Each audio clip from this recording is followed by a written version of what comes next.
I say hunker down. Hunker down. Hunker down, y'all. Hunker down. Hunker down. Hunker down. Hunker down. Hunker down. Hunker down.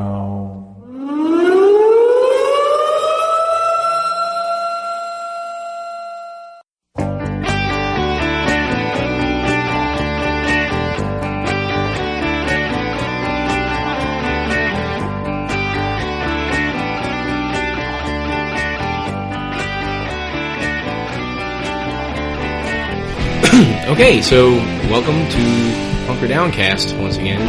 Hunkerdowncast episode number 6. Episode 6. My name's Jeff, and with me as always is Garth. Who's Garth? I was hoping someone would grab it. I'm not responding to that. I was hoping someone would grab, what I was hoping for was one of you guys would go, party on, Wayne, and then you would be Garth for the rest of the show. Oh. But nobody aspires to be Garth. No, my clever ruse went awry because I'm not really... You're going to have a bad show. I'm already... Jeff said he was going to have a bad show, and he opens it with that. You can only go up from here, brother. Yep. You got to warn me if we're going to do... No, the whole point was to not warn you. Oh, I'm a Bill and Ted guy, you know. Yeah. I'm not really Wayne and Garth. So. Okay. And of those two, I am Bill. I'm glad you have it all mapped out. I don't know which one's Bill or Ted. No, Bill's Keanu, right? I don't think so. Oh shit!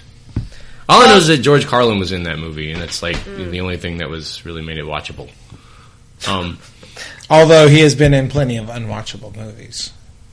Yes, including a fucking Kevin Smith movie. You know what? Yeah. I'm about to go on a goddamn side thing about Kevin Smith movies, so let's stop right here and just start over. One didn't come out this year, and we're talking about stuff that happened this year because this is the Year in Review episode where we will talk about all sorts of events that happened to us personally, that happened to our great nation, that happened in New Orleans and Louisiana.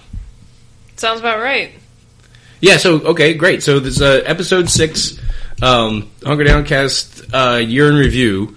That's Jeff. I'm Allie. Yeah, that's what I was trying to get to. This is Varg. Excuse me, Garth. Great. I'm Garg. Garg.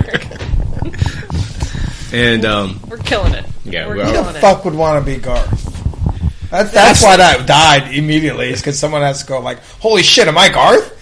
And then there's a bit of self-actualization that has to happen. When you ask yourself, "Am I Garth?" What? You might just by asking that means you are not self-actualized. You might already be Garth.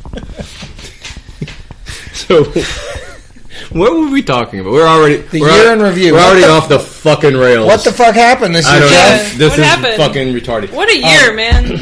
What a year! The year 2015. First of all, it's almost over. It may have ruined you on all other years, but please have another one if you dare. I had a pretty good year. Did you? I got my MBA this year. Yeah. Hell yeah. That is a pretty good year. I went to Japan. High five. Yeah. But you just did all that stuff you were getting your MBA all year. All year, man. But and half of last year. Right. I was about to say you just crammed all that shit in the last couple weeks of it, but no, you were working on it the whole time. It kind of killed my weekends for a long time. Yeah. So you didn't miss anything. I was going out those weekends and you didn't miss anything. Okay, well, I'd rather have an MBA than drinking 12 Miller Lights at Marky's. Yeah, that's true. I guess you could say that I missed some hangovers this year. Yeah. Wouldn't say missing it, Bob. Well, and they managed to find me anyway, just not on different nights. We'll spend some time catching you up. Okay. That'll be the thing. Great. So I think for this episode we're going to each talk about some stories that were important or that we want to talk about. Right. So what we're going to do is we're going to go around the table and each of us is going to come up with 3 to 5 little bits and pieces from 2015 that strike them as particularly noteworthy and that they would like to add some thoughts about, and then we'll all comment. And we are at a table for this week's podcast. We are not only at a table, we're also at a round table. So we can go around the table. This is literally a year-in round table. We're at the Irish Doghouse this week. We'll take pictures and put it in the show notes. Yes, from the Irish Doghouse in beautiful downtown Mid-City. Mm-hmm. We sit at the round table to discuss. And hopefully the power 15. won't go out since it's been flickering the last couple of days. Well, thanks Yeah, for it saying straight something. up went out in the Holly Grove, or excuse me, Leonidas last night. Did it go out over here? For like a second. Oh. It went off and then it came back. I was asleep. I don't know. This is what Pat tells me. My parents for Christmas this year bought me a disco ball that's battery powered. And What? last night I was partying a little bit, so I went ahead and set it up and turned it on. And then, like, I was sitting there, and then the lights went out. But the only thing that was illuminating the house was that disco ball spinning around because it was battery operated. And I was like, "What the fuck is going on? The power's out, but battery operated. Hell yeah." It was a nice little moment for me. Well, it's a disco never stopped. It was a Christmas miracle, is what it was. It might have been. On the second day of Christmas, Might have been. you're I recommend a disco ball for everybody. You just turn it on, that means the party has started. An emergency disco ball. I don't mean to freelance too much, but they're actually called a mirror ball, and they're not from the 70s. They're actually from the 20s. I'm I writing learned down all a this. note here. Okay, yeah. I got it. Because people partied in the 20s and the 70s. They are sure did. Those are the most partying And in the decades. decades in between, they didn't. I mean, they partied a little bit, but just, they didn't. They didn't do it right. Yeah, They had well, some wars to go fight. There were wars. I would definitely, if I had 2 decades to live in where I wanted to get it the most, I think it would be the 70s and the 20s. Okay. What happened this year, Jeff? Actually, I thought we would start with you. So, Well, something unique happened this year. okay. In previous years, this year's Mardi Gras became a change in nomenclature for me. First of all, the weather looked like it was going to be pretty terrible, almost as bad as the previous year's 2014 Mardi Gras, where the weather actually pretty much had an effect on everybody's experience because it was cold Yeah, it was like and ice on wet. Mardi Gras and Day. you could, like, no matter how much you really wanted to overcome it, very few people I know actually said, I overcame it and it was great. Everybody overcame had it that year. Oh, yeah? I totally did. Well, let me... I did not. It was miserable. In 97, which was my first year here, I was, 23. I had just moved here from Pensacola. I had a really fucking good Mardi Gras. Mm-hmm. And it became the benchmark for all Mardi Gras to follow. And people would say, I'm having a fucking great Mardi Gras. I'm like, you having a 97, brother? And they'd be like, what's that? And I would tell them, like, that's your best Mardi Gras ever. It doesn't matter what year it happens. Just call it a 97. Because that means this shit is amazing. I don't want to have time to get into it. No, I know. I've heard you. About what I've heard you happened label in these things 97. before. Yeah, it was fun. Okay. But this The year there Clinton was years a... were really great. Yeah, it was an era of good feelings. Yeah. A second era of Well, good an feelings. era of Absolutely. things being felt anyway.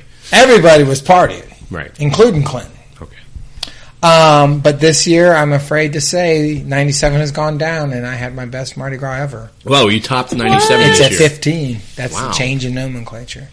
I remember some point during Mardi Gras, you had some metaphor going. I had if I was a football team That's right. going through Mardi Gras, and I entered into Mardi Gras Day, like in the Super Bowl. I got a first round bar. I was kicking ass. Like, I had very few bad experiences. So, like, your previous, like your Bacchus Sunday was what in football terms?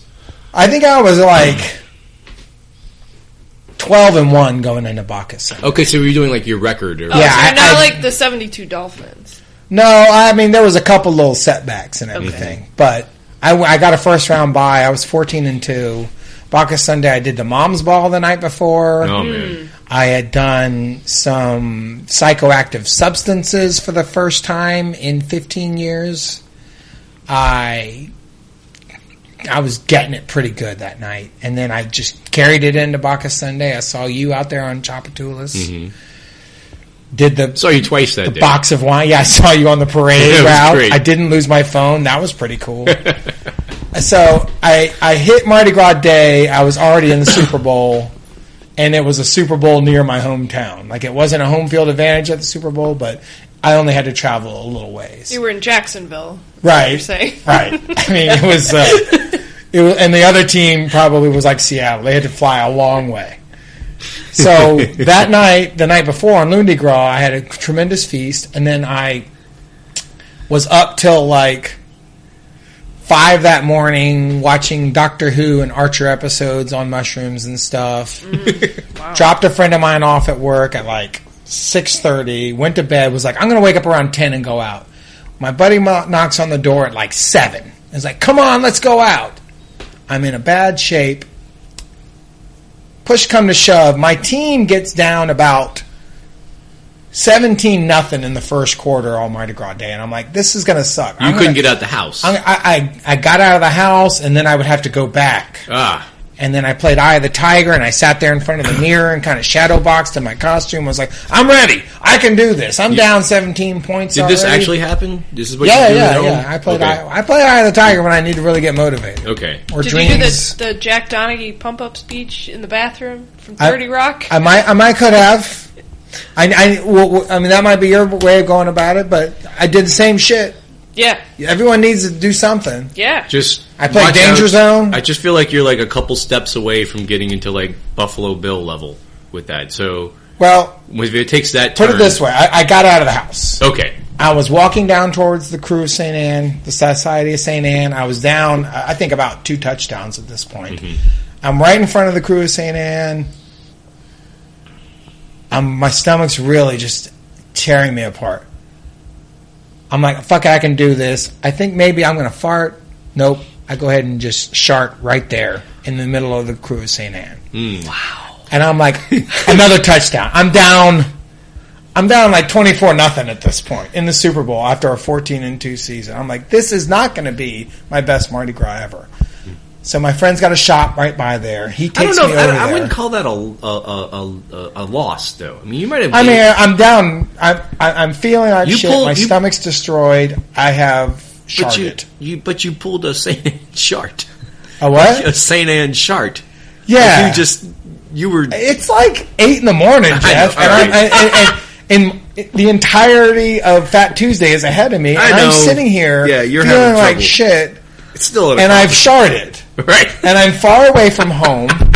And you didn't. I'm blocks from my house. It's cold as fuck. Right. Costume failure starting. I'm like, I'm going to lose a fucking Super Bowl in this fucking thing. And then what happens? I go over to a shop. My buddy's shop's right by there, by the Crew de Vue Den.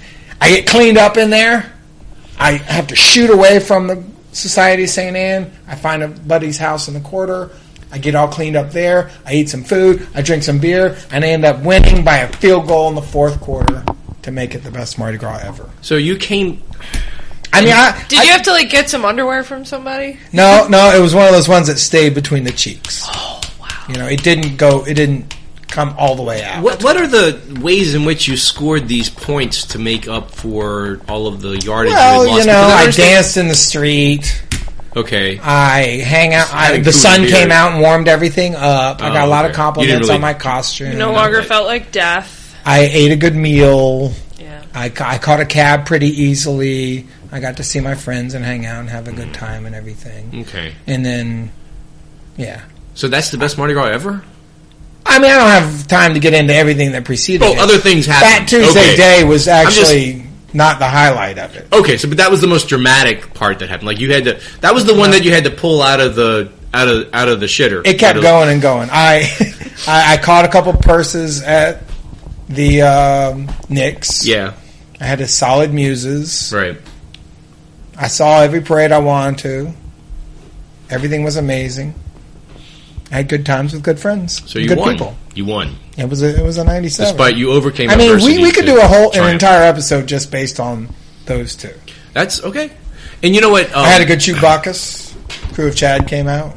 No, so talk we don't about have time that. to get into it. Okay, well maybe we'll save that for next time because I think next time we do that this, was fun. We're going to be coming up on 12th night, and I have a whole. I'm already working on like a list of Mardi Gras topics. Okay, so for the Mardi Gras episode, we'll talk about that. Yeah, I want to talk about Crew of Chad next. Something to look forward to, you guys. Yeah, but this was a thing this year. Was the ordinance, or do we not want to talk about it at all? Yeah, we can get into it later. I just wanted to say I've got one thought about Mardi Gras this year, and it's like at the end of it for me, like I felt like it was. I described it as a perfectly cromulent Mardi Gras. Like, it wasn't, like, bad, and it wasn't, like... There was nothing surprising that happened to me, and I'm starting to wonder, like, I feel like I did everything that I wanted. Like you just described, yeah, I saw every parade I wanted to see. I caught the things I wanted to catch. I did everything right, and I felt like that, too. Like, I felt like I did everything that I normally do, and we went through the motions of having Mardi Gras, and there wasn't that one, I don't know, there's always like a transcendental moment where like you kind of feel, and it always happens on Bacchus Sunday. Your Heisman moment. There is. I mean, and I'm, this happens every year, and it usually happens on Bacchus Sunday, probably because you're exhausted and drunk. Toast Sunday? Get it right. Pardon me. Definitely. You should know better. Did your team make I'll the be playoffs? yelled at later. Or did you have a divisional battle at the end and you lost I made the playoffs and like bowed out. I maybe bowed out after the wild second card, round or you something. lost in the wild card. Something like that. Right. But it was like, yeah, we did it. Now what?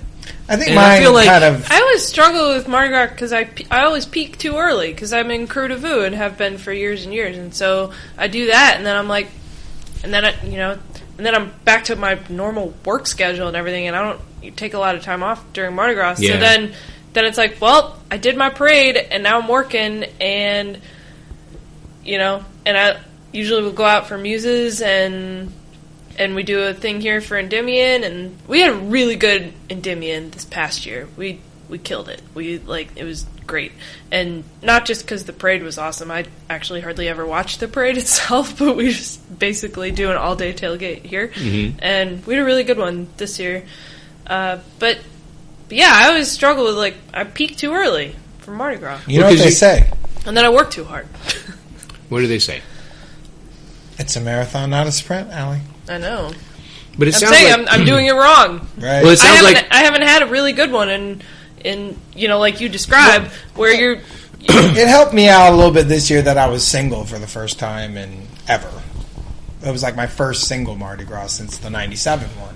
So you're just kind of that out may on have your had own. something to do with it that I could freelance out there and do whatever. Literally I get you. freelance. Uh-huh. Wow.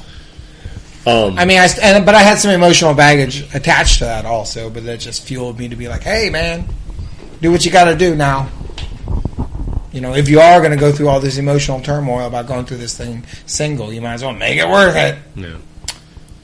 And I did. But you overcame, and I'm Well, hoping. I mean, if shitting your pants is overcoming, yeah, I overcame. I cleaned it up. Thanks, Chip. I might want to add. Thanks, Chip. I'm writing some notes over here because I have some stuff I want to talk to you about. All right, save it for the Mardi Gras episode. All right. But Wait, because this is our year in review episode. Right. I would like 2016 Mardi Gras to build on this year. Like I thought this year was okay. I want something better in 2016. That's my feeling about it.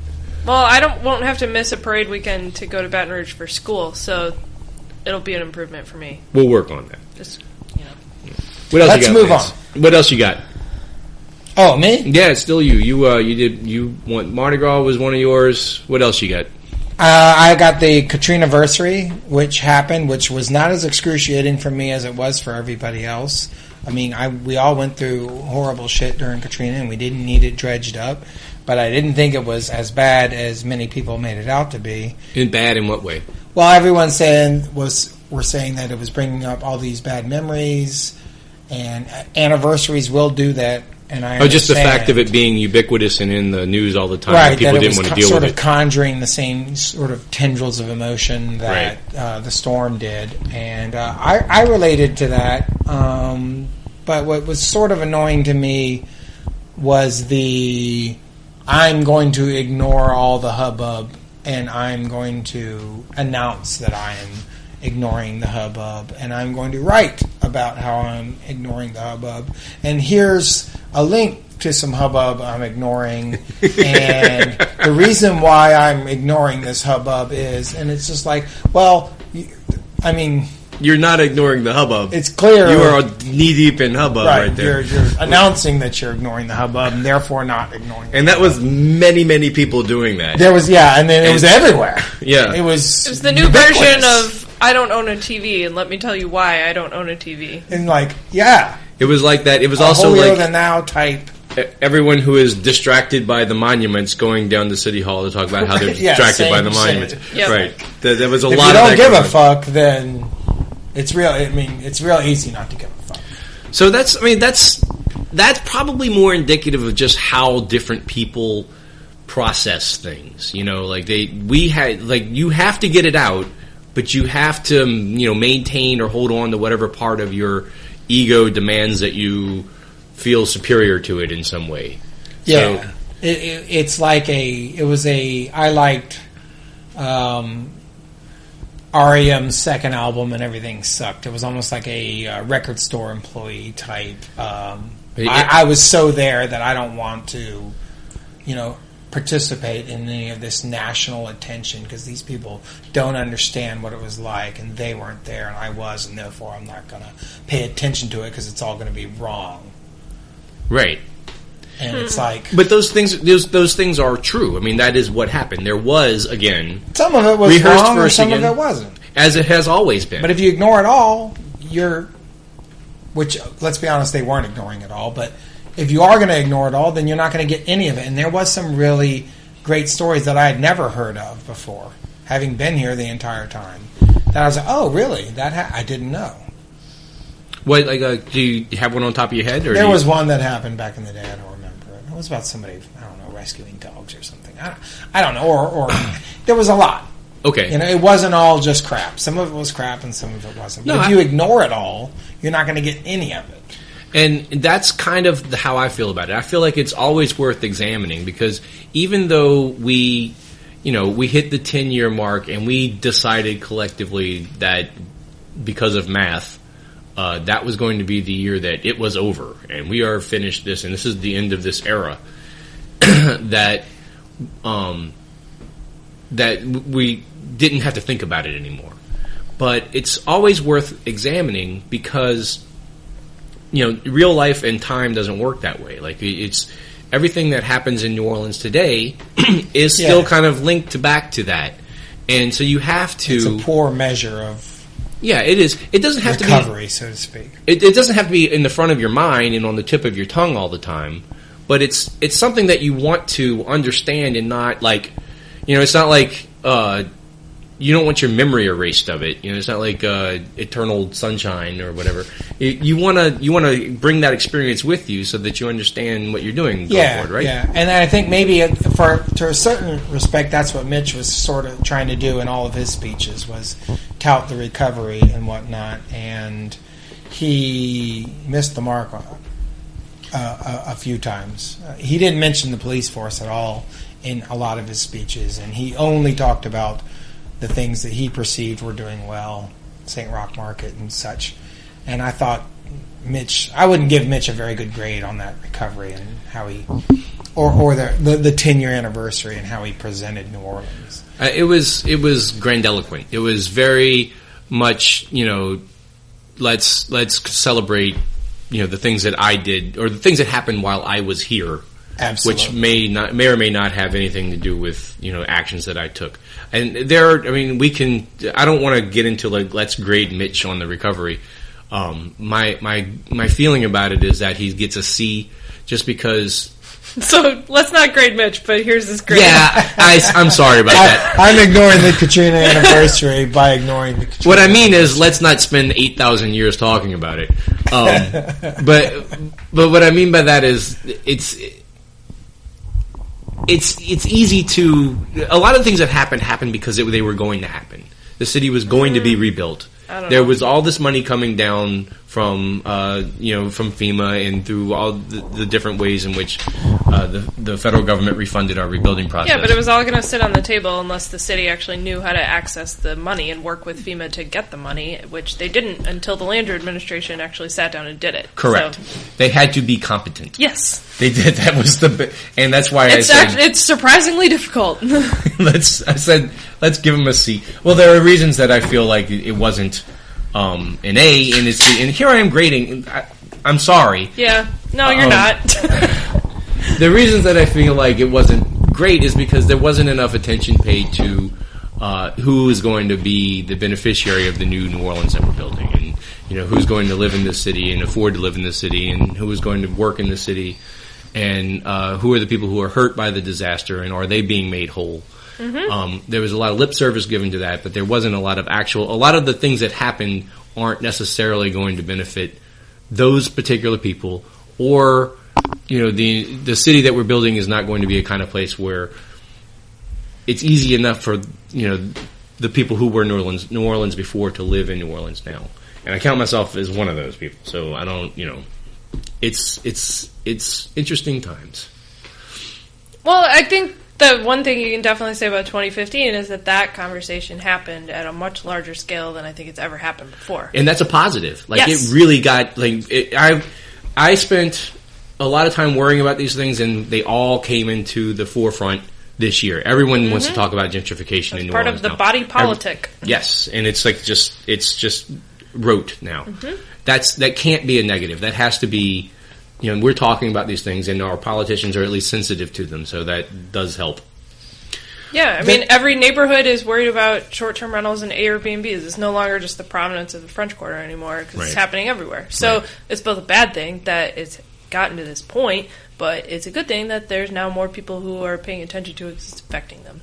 Right, and I guess the thing to come away from there is that it's not really incumbent upon political leaders like Mitch Landrieu to come to bring this stuff up first. It's up to people to, keep complaining about it until something happens. Hey, kind of like the people who complained about the monuments until we agreed to tear them down. Exactly, and that's something else that happened this year, and let's get to that later. But yeah, I agree with you 100%. The thing about the Katrina anniversary also is that there was a slew of conferences that essentially, in my opinion, robbed Rising Tide, just looked at the Rising Tide model and said, hey, let's do something like this. And then rather than, calling us, they just said, well, we'll go through their history. I'm not, maybe they did this, maybe they didn't, but it seems like they did or we were just that professional of conference organizers, which I doubt. No, we were the opposite of professional conference organizers. But I mean, if you looked at their conferences, the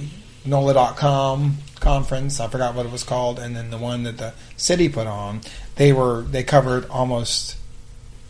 There was a very few panels that we didn't at some point get to, and we shared a lot of the same panelists. Yeah, and most essentially, they all came into the game. The game. It's not a game.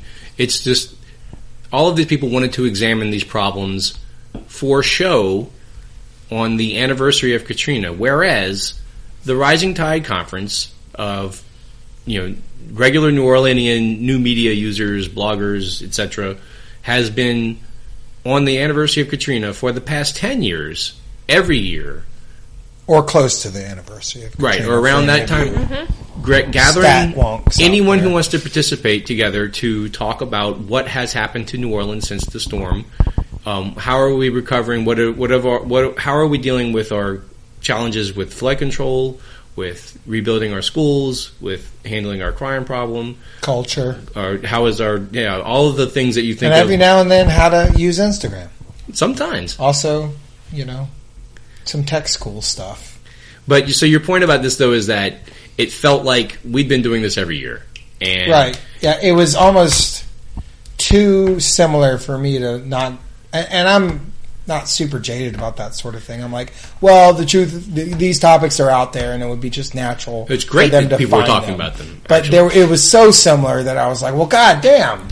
Well, the couldn't question, they have hollered at us or done something? Because it sounds like, man, you just went through our history and looked it up and said, yep, let's do one on this, let's do one on that. I mean, I felt like two things. It felt like someone stole our riff. I'm a blues guy, and then I hear like someone out there, like a pop artist, like playing my riff. There's a little bit of that. For me, it was more, well, where have you been? Like, why have you not been doing this every year? Why has this not been? Why aren't we inviting all of New Orleans to the table to talk about the things that they're dealing with every year? Right, and we did it for free this year. We totally did. We've done it for close to free for the last decade. So. And we may or may not do it again. That was the thing also, that we don't know if we're going to do another Rising Tide. I know Jeff and I are both burnt out, and I know all the organizers are burnt out, but this year when we were like at the Rising Tide and everyone was coming up to us and talking about how great it was and how much they were looking forward to the future of it, I felt a little bit like either somebody that was about to break up with their girlfriend but was still going on a date with them, or like somebody that had not put in their 2 weeks notice at their job but was also getting like told by their boss that what a good job they were doing. I was just like, yeah, it is great. It's always good to see you guys. And in my mind, I'm thinking, ain't no fucking way I'm doing this shit again. Well, yeah, I got a lot of that too. I got a lot of people coming up to me and saying, and some people who've been there for the first time and participated for the first time were like, well, this is great. I can't believe I haven't done this before. And, I mean, what I told people was that even if we don't do the conference again, I think that, it's great to go around finding ways to build capacity and, keep the brand out there. Well, keep the brand out there, sure. But find ways to get people to work together to talk cross-sectionally. And I mean, in a way that, here's the thing about cross-sectionally, Allie. Yeah. Here's what I mean by this. Well, it's an interesting question about respectability politics, because Rising Tide for the longest has wanted to keep it real, and that translated into some less than ideally organized methods of organizing. And yet, and so anarchic shit going on. Yeah, which both tripled or quadrupled the actual work that we had to do, as well as maybe sent a message to those who would have wanted to work with us but didn't want to put up with our way of working. So there, I feel like it's this double-edged sword of, well, for Katrinaversary, why didn't the Atlantic call us? But if they had, you probably would have said, get a load of these assholes. They want, no way. You would have gotten a bigger kick out of telling them no than you would have actually wanted to work with them. For the record, that is exactly correct. Yeah. That's I would have felt, I would have written the email myself. So it's a little bit disingenuous, I feel like, to be like, well, why they put on their own conferences? They didn't even call us. It's like, well, you would have told them to fuck off if they had. So well, yeah. Why didn't they give us a chance to tell them to fuck off? And that is Rising Tide in a nutshell. What I like is that I took the opportunity to tell them to fuck off anyway.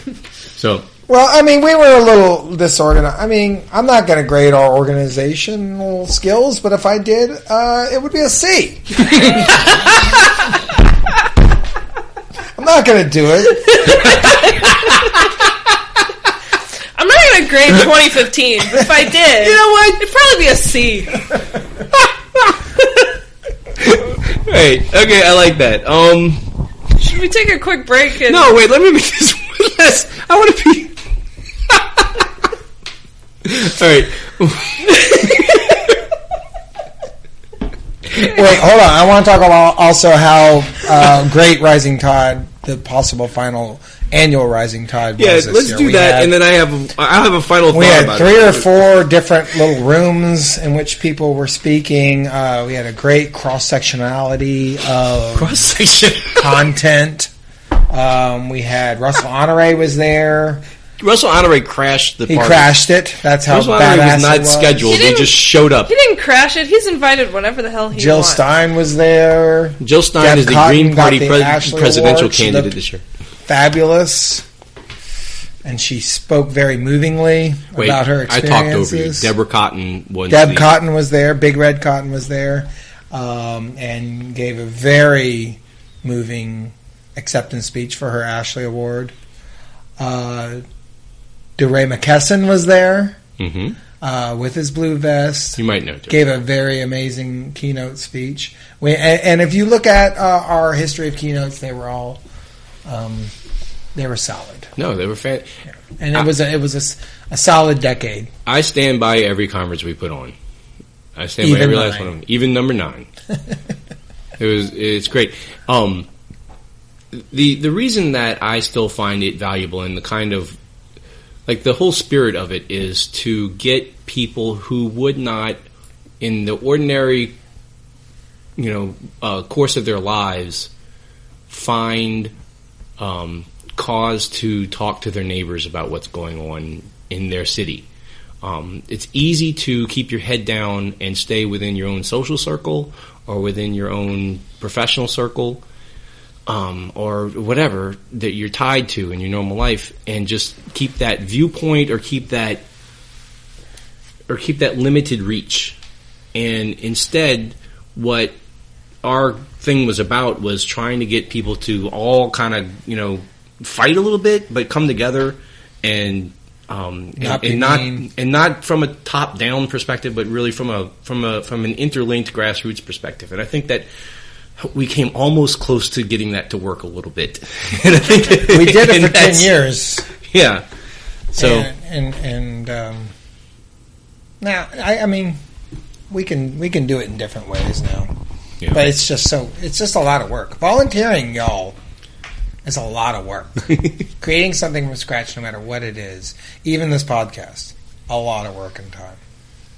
It is. Speaking of which, if you do you guys feel like taking a break yet, so we can move on to the next bunch, or do you have any more on your list that you want to get to real quick? I have some more on my list, but let's definitely take a break. All right, so we're gonna take a little break, and then we'll come back with some more of the best of 2015.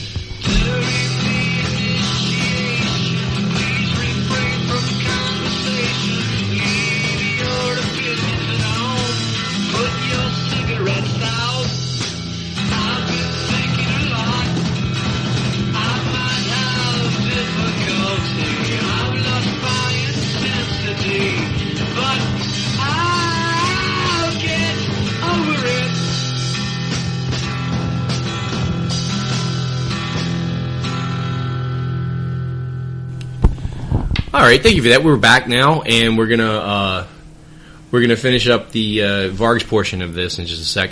By the way, if you get a chance, please hunt down Engineer Pat on Twitter and yell at him. He is at Pan Armstrong, and he really enjoys comments from the Peanut Gallery. If you can get a hold of him and just whatever's on your mind, just unburn your soul, and Pat, Engineer Pat will listen. Maybe chip in a nickel or something, but not if you're standing on the side of the road, though. No, maybe not. Only to organization. Maybe not. Anyway, y'all are cold, man. Where did we leave off? Some more year in review topics from VARG. Okay, things that happened.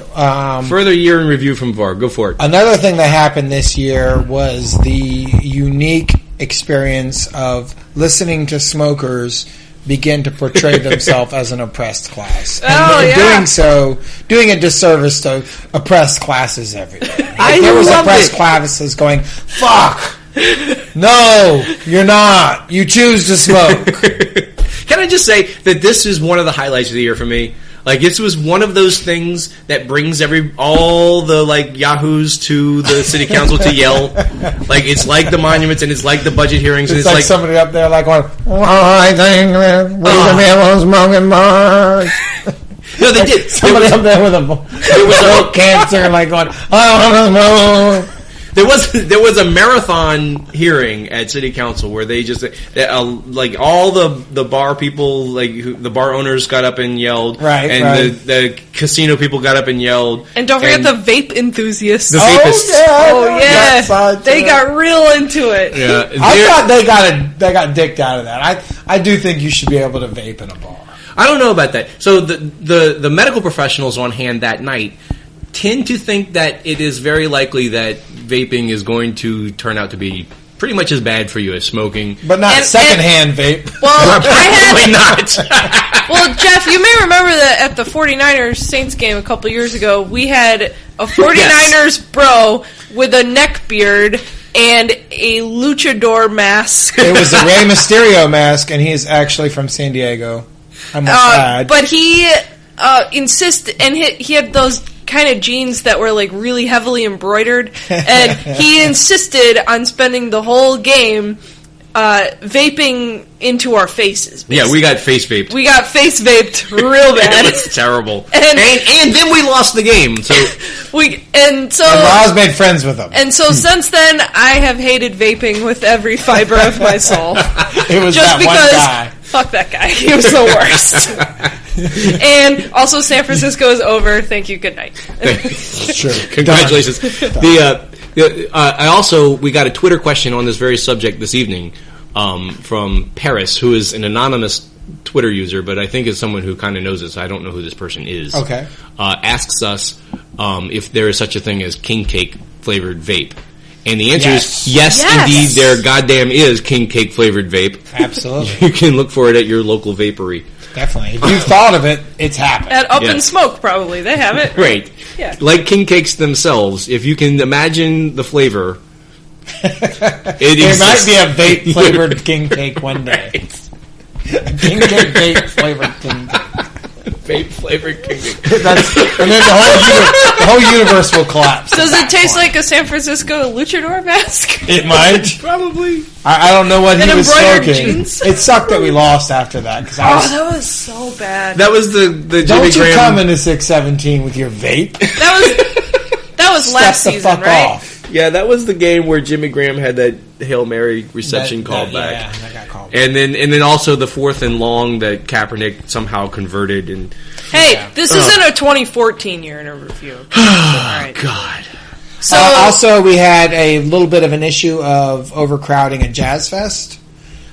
They were talking about maybe capping attendance and whatnot, mostly due to a insane amount of people at Elton John, which seems great to me. And then they also wanted to install some rules like no ladders within 10 feet of the stage, and that you can't set up on Yeah, and it actually turned streetcar out tracks and stuff that there like were that. some rules in play that people weren't aware of, and there were things like you couldn't set up your chairs and stuff on the track.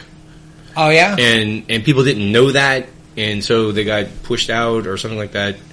But it was a big mess, and it got people wondering whether or not they should cap the ticket sales, which I think is just going to make things worse.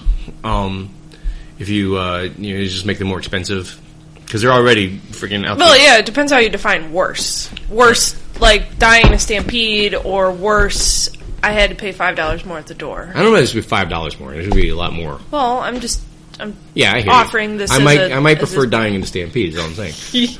Okay. Bring me to the 2015. have you been to Jazzfest? Dying in a I was at stampede. Jazzfest last year. I was the day after the snafu with the crowd. I was there. I went to see the Who. Oh, I saw the Who and I saw Manny Fresh, and it rained on us, but we had a great time. So I can't remember if I went this year. I Pat, did we go to Jazzfest this year?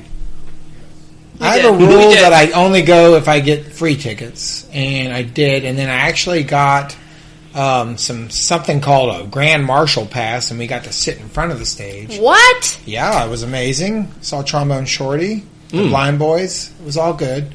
But before that That's right, happened, because we saw Cyril Neville and he was amazing. I was trying to go through mid-city to find some traffic. I mean, to find some parking. I got stuck in some really bad traffic because some asshole was coming up the wrong way on a one-way street, and everyone was having to move out of the way, and then everyone was pissed off. And then as soon as the asshole got up close to us, we looked over and we're like, "Oh, it's Alan Toussaint." Alan Toussaint was the asshole, Right. and then I was like, "All right, you all right, bro?" Was he in his roles? He was in the Rolls or the Bentley. One of them. What it was Rolls? It's 2 roles. Yeah, it was gold.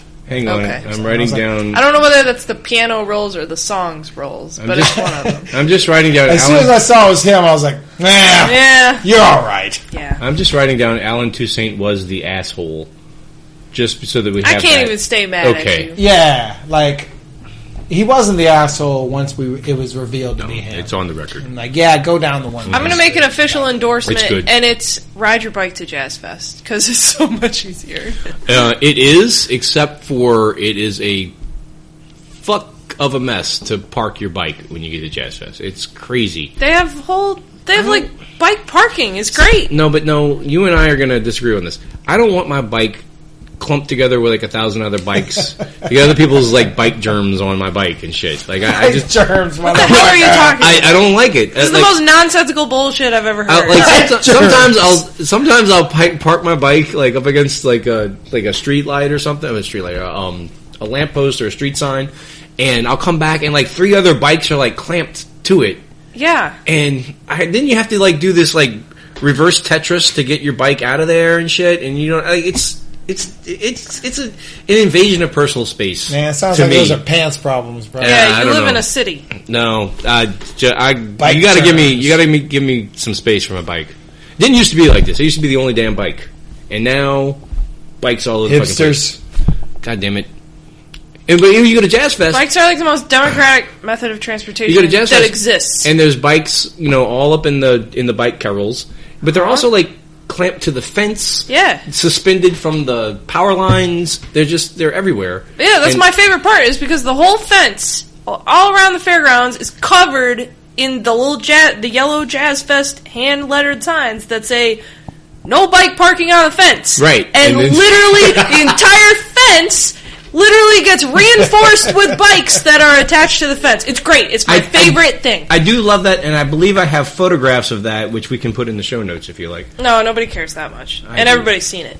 Yeah, well, I like it. So, also, what happened in addition to the Jazzfest thing was that the Times-Picayune /NOLA.com had another round of layoffs, and inexplicably, astoundingly, it did not include Doug McCash. Doug McCash. The guy is like, he won't die. He just stays. He must get paid $3.33 an hour or something. I'd just like to mention, if Doug McCash would like to personally sponsor the Hunkerdowncast, we've already ceremoniously, panned you on the show. So, yeah. I like it because it reminds me of the way I wrote when I was in 7th grade. It's nostalgic. Can we say that it also didn't include Jeff Duncan? Who Tom Benson smote from heaven above today. Yeah, so and you did too by putting that little quote where he's like, "It doesn't matter who owns the team, you got to support the team," or something like that. And then later on, he writes this. Yeah, it's time to go. So Tom. 6 months ago, Jeff Duncan writes at a time when the Benson thing is blowing up and everybody's worried about what's going to happen. Jeff Duncan steps in to say, "Everyone is stupid. Y'all need to stop worrying about what's going to happen here. It's not even any of your business. Just watch the team. It'll be fine no matter which Benson owns it in the future." And naturally, everyone got mad at Jeff Duncan because Jeff Duncan's job is to make people mad at him so that people will click on his articles. He doesn't give a shit what... Anyway, so... There's not a higher mythology here. No, he doesn't... It's obvious that he doesn't actually have an opinion one way or the other, which is kind of aggravating, and then he just says things. So this week, Duncan is all in on this, like, Benson needs to sell the team as a Christmas present to New Orleans. Oh, I didn't know he said or some shit New like Year's that. presents or something like that. Ew, gross. And he wrote it as he got that from Doug. He wrote it as an Doug open... walked by his cubicle. He's like, "You know what you need to say."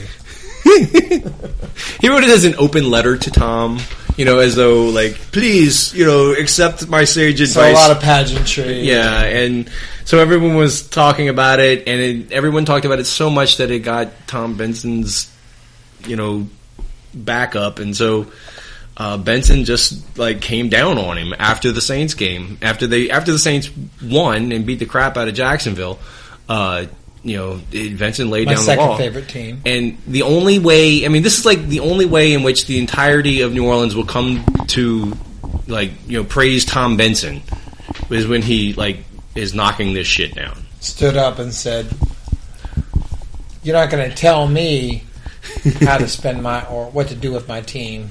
Right. I'm not selling this team ever. I told you this when you asked me about it. He even mentions that a couple of times. And you go ahead and write all this stuff anyway, and it was So he's probably persona. It was great around Benson Tower. Well, that's sad. That's a sad way to become persona non grata. Like, Buddy Diliberto was kicked off of the Saints airplane when John Meacham owned the team, and it was because Buddy Diliberto actually cared about whether or not the Saints were good and were calling them on their actual bullshit. Jeff Duncan is just pissing people off to get clicks. Right. Bradley Warshower's the one calling them out on their bullshit about all the dead money that they have on the, it's not Drew Brees' contract that's the problem. It's the fact that they're still paying fucking Champ Bailey and right. Jimmy Graham and all Junior Galette and all these guys.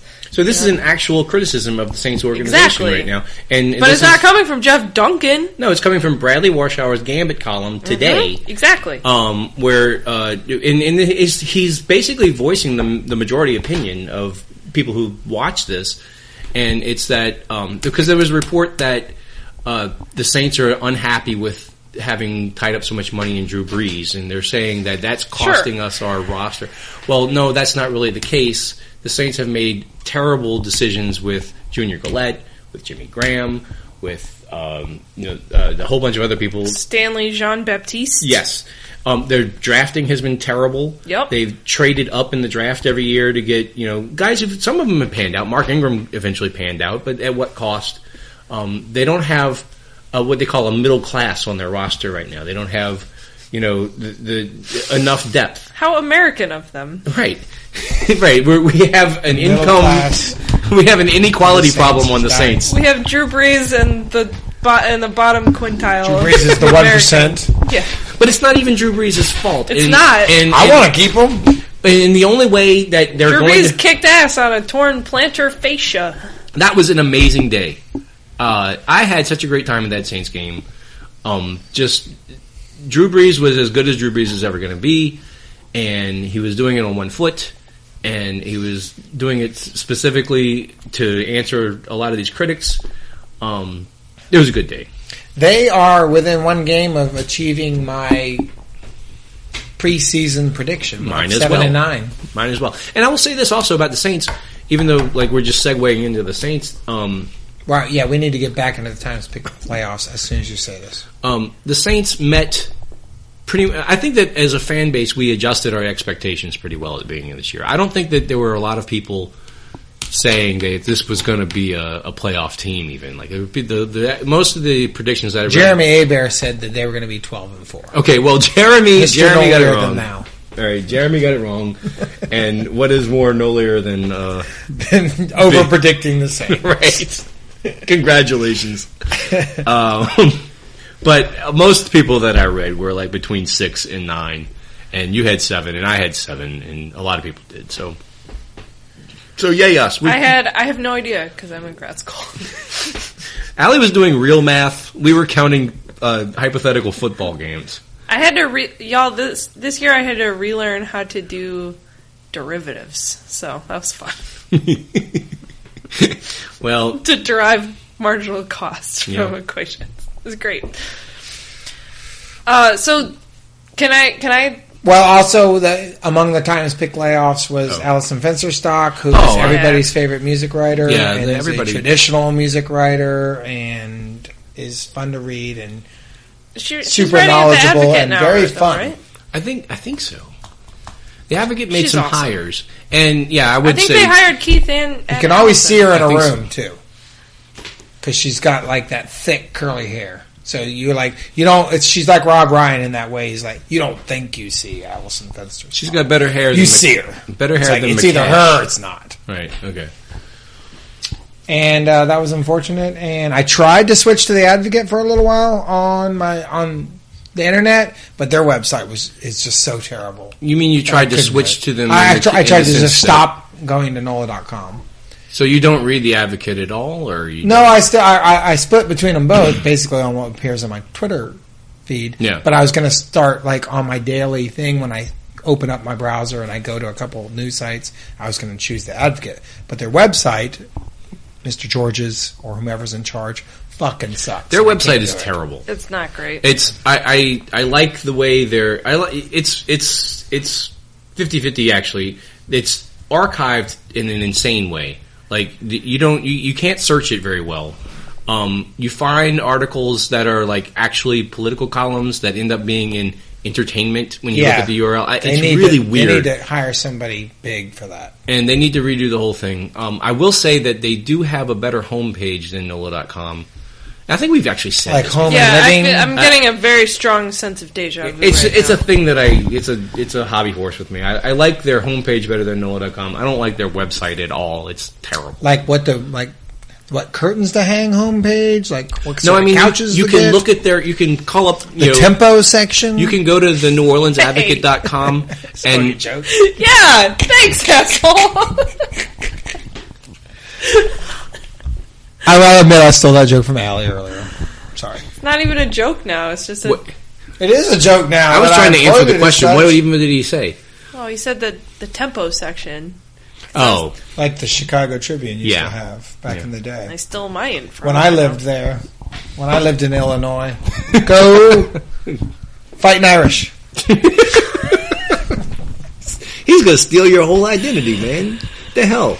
Hey, I got Wow. an NBA this year. Wow! Wow! Congratulations! I didn't know. While my homegirl Allie was over there sharting on Mardi Gras Day, I was studying for my MBA. Do me some derivatives, won't you? Hey, well, I went to The Spurrier. new Star Wars. I went to Spurrier's last game. So what now? Oh, that's pretty good. Yeah. Jeff went to Sean Payton's last game. Oh, Maybe. I'll be proud to have been there.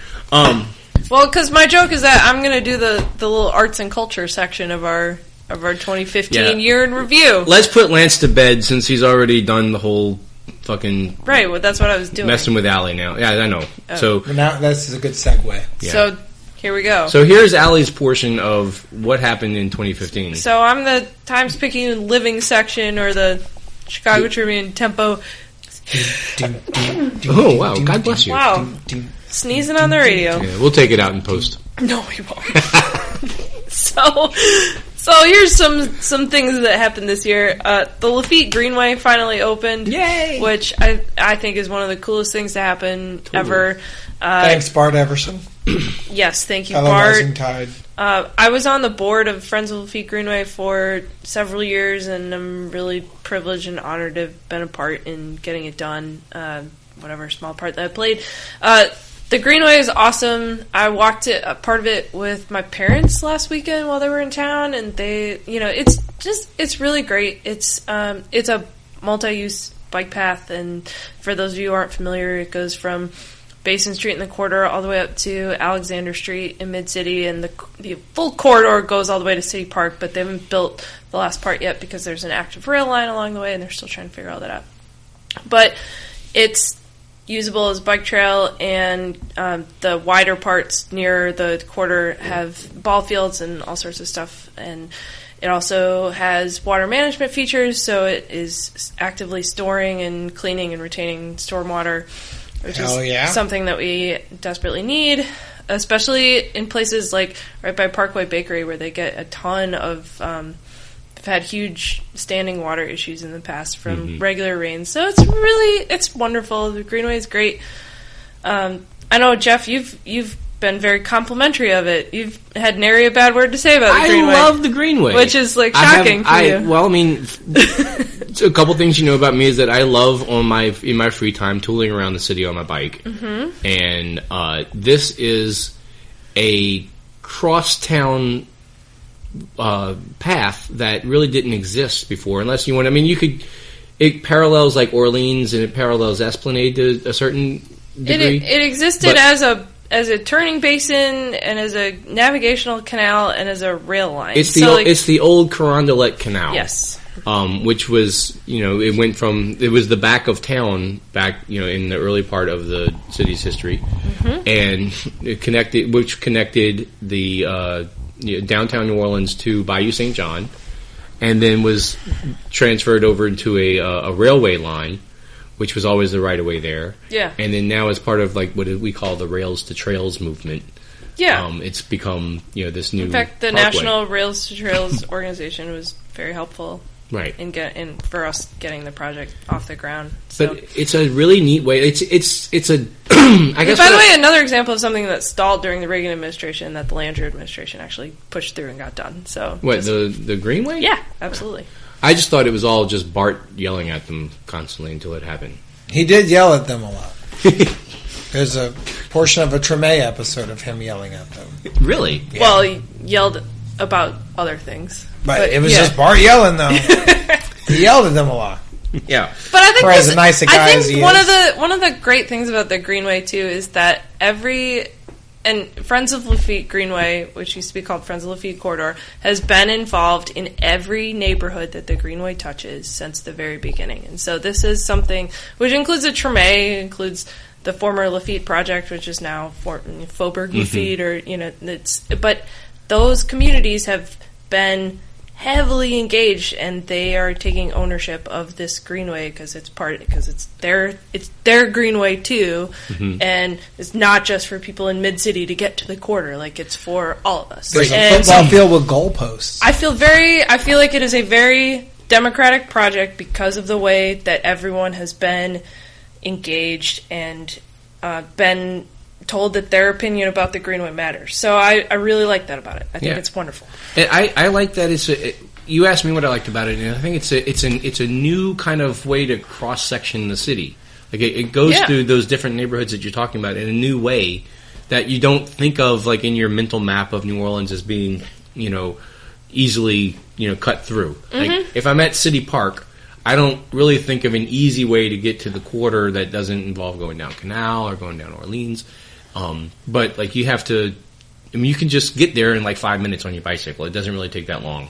And it's really cool. It's probably not quite 5 minutes. Not 5 minutes, 10, 15. Because you got to wait at the crossings. And if you're I just barrel through that if shit. you're out there listening to this, just be really careful crossing the street. And if you're driving on those cross-section streets, so Claiborne, Galvez... Broad is the pain. Broad is the bad one because of the turn, and it's like a blind curve. So if you drive those streets... please be careful. Don't hit anybody. Teach the other drivers to stop. No ghost bikes.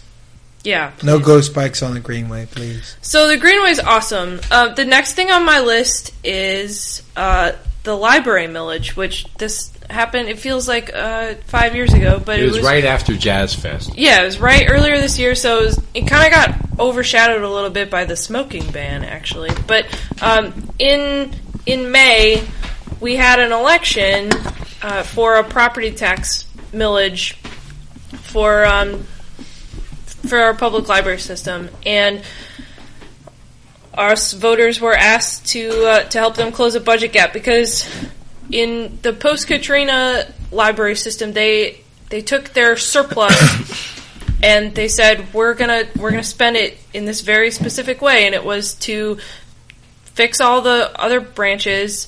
To they had a plan, and then I don't know, you can explain this better than I can. Before Katrina, the library millage, which you pay for out of your property taxes, property tax millage, obviously, it's a dedicated millage which supports the library system, which was first implemented in 1986, I think, the same year that they voted in the aquarium millage. And it's far, far less than comparable metro areas. It wasn't meeting. But it wasn't meeting the library system's needs even before Katrina. Right. And it is far less than comparable sized cities. It is far less than. It's definitely far less than what the Baton Rouge area makes. And the point is that they were. I'm sorry, VARG'S opening my beer for me. They would have figured that out. Thank you. Anyway, so it was barely covering, like, personnel costs and operating costs.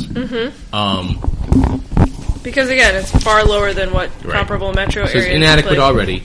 It was going to expire, and then what happened after Katrina is like a lot of city departments, the system had lost personnel for a number of years and slowly built back up to capacity as they reopened branches. But they reached a point where... So they had built up a reserve fund, I guess, so during that time when they were understaffed. And then they reached a point where they were operating at full capacity and then actually over capacity. And they were eating into that reserve fund year after year, and they were about to get to a point where if they did not go back to the public and ask to have the millage increase, which is what was needed anyway, they were going to have to start closing branches, shutting down the libraries, scaling back services big time, and so that would have been bad. It would have been bad. But and BGR, Bureau of Governmental Research, came out about this specific millage with this really disingenuous. This is the second time I've said disingenuous tonight, but it was. I'll have to mark that down. A report that said you should vote against it because their plan for spending it isn't specific enough. But that wasn't even true in any way. Right. It was made widely available, and you can even now actually. Beginning in 2016, you'll see the results of this of having increased the millage. All of the branches are going to increase hours. They're going to meet all of their needs for personnel. They're actually going to go ahead and they're going to reopen the Nora Navar branch, which is the one on 7th Ward. All right, on St. Bernard Avenue. I think they've started the construction plans for that building, but they'll be able to staff that when it opens. Are we going to find a new site for the Mid-City Library? Yeah, they're working on that. Okay. But the point is that there was a specific plan. That plan is being implemented, and you're going to see the results of that in a couple of weeks. So, BGR is wrong about that. They were, and all the voters didn't fall for it because it passed with 75% of the vote. Right, so the library has been elected mayor. I will say this about BGR, though. I think that... Without even a runoff. Exactly. Well, there were only like 22,000 people that voted, so... I think that BGR has a different agenda going on, though. I don't think that... And you said they're being... Excuse me. You said they're being disingenuous, and I think that's a fair way to describe them. I don't think they're being necessarily hostile, though. I think that they have in mind this goal for, in the coming years, of doing a comprehensive municipal finance reform. Have we told the listeners, and also myself, who the fuck BGR is? I think we did. It's the Bureau of Governmental Research. Oh. Yeah. They're a nonprofit that is kind of like a go-to for most of the New Orleans media about, whenever something is proposed like this, let's get some experts. It's a national group? No, it's local. No, they're local. Huh. Allie probably knows them. What do we know about these fuckers? Allie sounds shady as fuck to me. I'm immediately distrustful of them. Yeah, well, we can They're usually super helpful. I always check their pre-election reports about constitutional amendments and all sorts of stuff. They're good.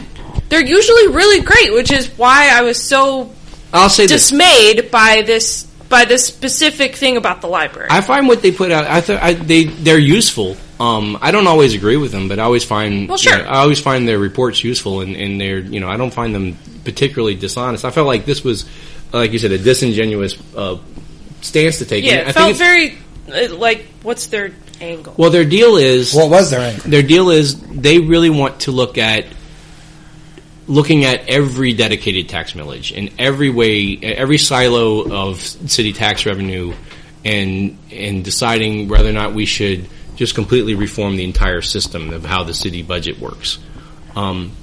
I enjoy talking about that because I have like a wonky side where I really would like to talk about, what if you could build a city from scratch? What would be fun? I like this. Oh, they have a video game for that. They do. Yeah. Well, that's kind of my response to that, because there are real reasons why things get done patch by patch, and they have to do with like what how political input works and how democracy actually works. So, well, as much as I would love to continue to talk with them in the next year, and they're going to talk to us about their ideas for reforming all of the municipal finances, I'm going to continue to be skeptical of how we're going to implement that. So, but my point is that this is why they made this. They came down on this issue, because if you came up with any specific tax millage that's dedicated, they're going to criticize it, and it's going to be because this is going to be their agenda going forward. That's my comment on that. Cool. I was just going to do the rest of my quick hits. Before that, just for a second, and we're not going to talk about this episode, and I don't want to put you on the spot, but why aren't you more upwardly mobile in the library system? Yeah, I don't want to talk about that. It doesn't have anything to do with me. Well, you seem to know a lot about it, and you seem to be somebody who could do a lot of good up there. But no, there's really you like where you're at. It doesn't have anything to do with me. We're just talking about. Oh, you seem to know a lot about it. Okay, fine. What you got? You do a lot of good things, I guess. What you got? There were a couple space movies that came out this year. Wait, so okay, we got space movies. Space movies. Wait. I know of one. What were the other ones? Space. Well, okay, so Star Wars, universally loved. I loved it. Jeff hasn't seen it yet, but he knows exactly what happens. Read everything. I know everything about read this everything movie. about it. I'm sure I don't even like it that much. But there was also, and we'll get into this later once you have seen it. Yeah, I can't wait. There was also Interstellar, which I loved and which most people hated. Yeah, I'm surprised. I didn't see that one. I loved it also because it had this great, huge London organ as the main musical soundtrack. So, like, you're seeing all these incredible visuals of deep space and everything, and then you're just hearing this huge organ just go. It was so sound effects primarily is man. the reason that you would recommend No, this it movie. just felt so epic, and I'm a big Epic. organ. Everyone I'm a said big it sucked, and you're the first person I loved it. okay. I loved it. It's one of my. I had it. I was super excited about it, and then everyone started saying it sucked, so then I stopped. I had big, deep feelings watching it. Wait, Okay. hold up. You changed your mind? Like you liked I usually go by people saying it's good. it? Okay. So then the other space movie was The Martian, which I haven't seen yet. So, great segment here. I did want to Space movies. Space movie. Well, they were a big thing that happened. There was this also year. Guardians of the Galaxy, which Was that in 2015? I think it was. Was it in space? Oh no, it wasn't. It was last year. I'm sorry. But it was in space. Well, based on There how was Tomorrowland. based on how Which was frequently I go to the movies, Interstellar might have been in 2014. Wait, was it? We'll Put find it out. in the show notes. Somebody will tweet at us. Yeah, Guardians of the Galaxy. Another thing that happened this year in Space movies. in arts and culture was the Women's World Cup. They kicked ass. They won. That World is so Cup. not arts and culture. That is totally the sports section. Okay. That is the Well- red section of USA Today. Well, we're and not- we're talking about the purple section.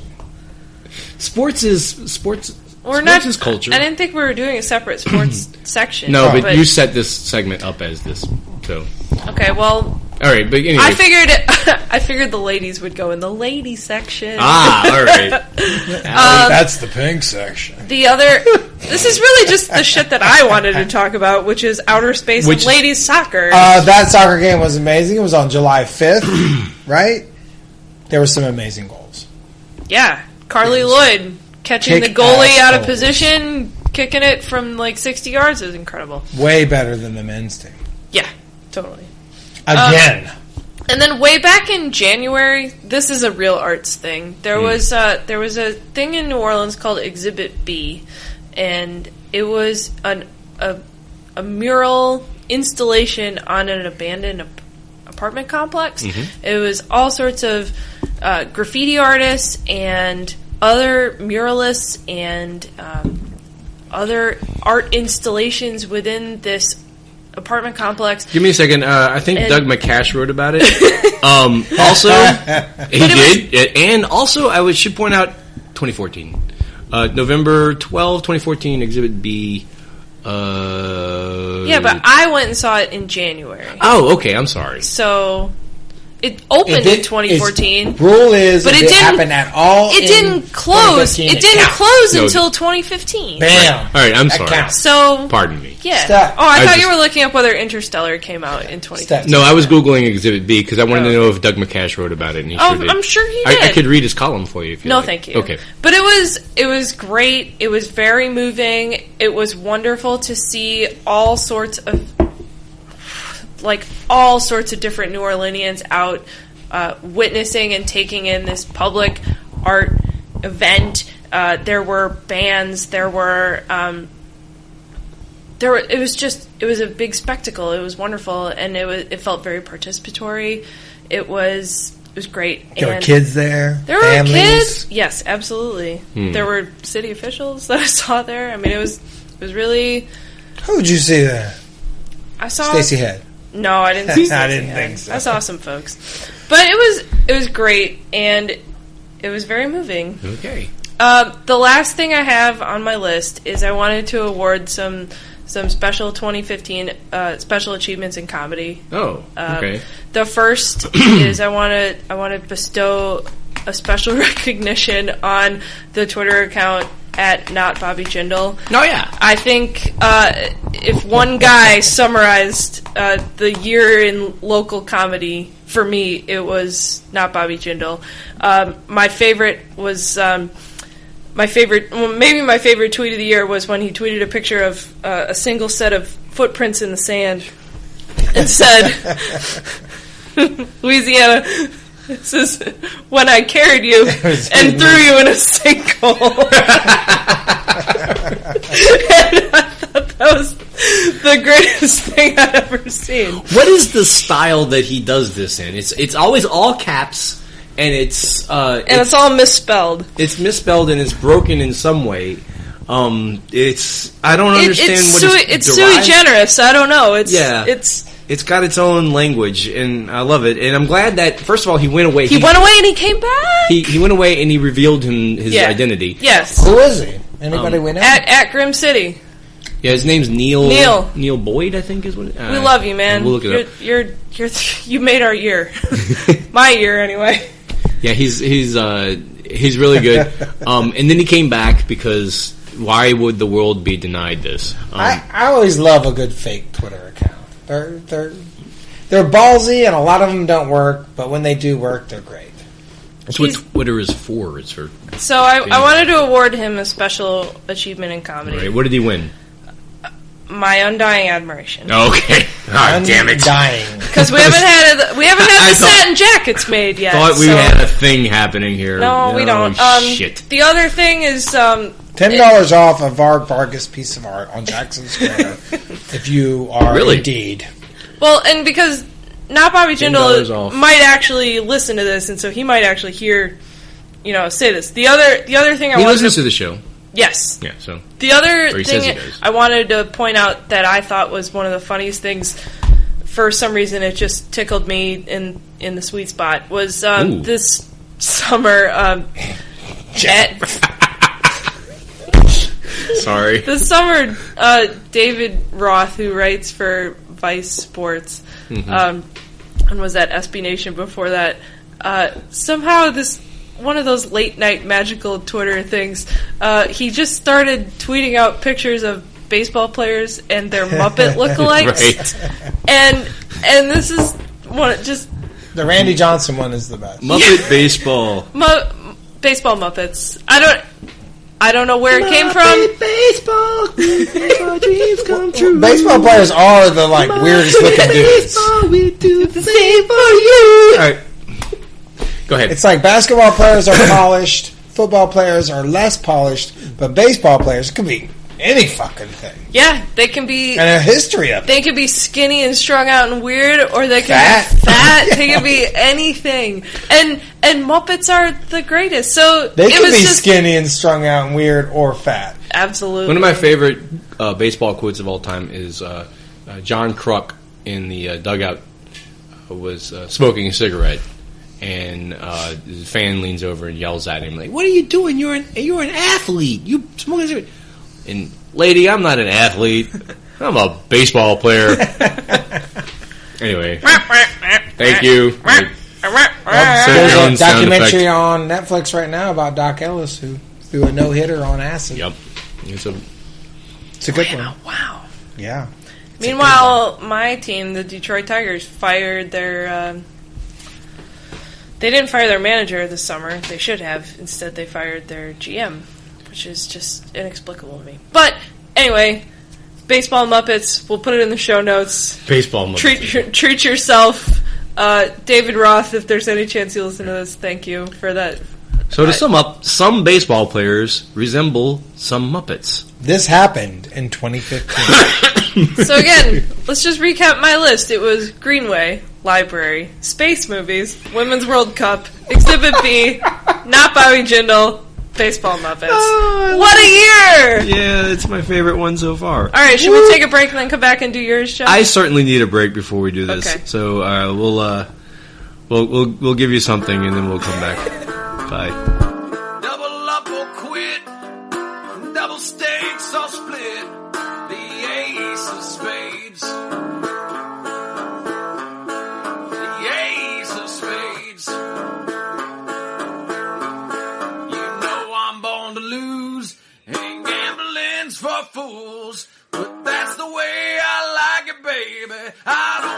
live forever. Don't forget the Joker.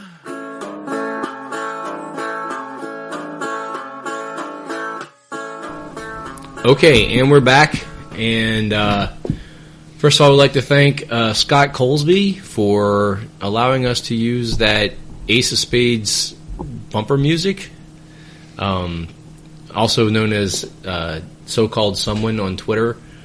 Scott is a local musician. He does he works in blues. That was a tribute to the late Lemmy. Yeah, don't bother using the last name. Kilmister? Yeah. Right. That's kind of breaking news for tonight's Hunkerdowncast, is we just we lost a legend. Definitely lost Lemmy. Amongst my Facebook friends is blowing the shit out of Meadowlark Lemon as far as tributes go. Right. Some people were like saying sorry, Meadowlark, but Lemmy is like, oh my god, my heart just sank. With good reason. Yeah, he rocked. Yeah. He was a dirty boy. What? He was a dirty boy.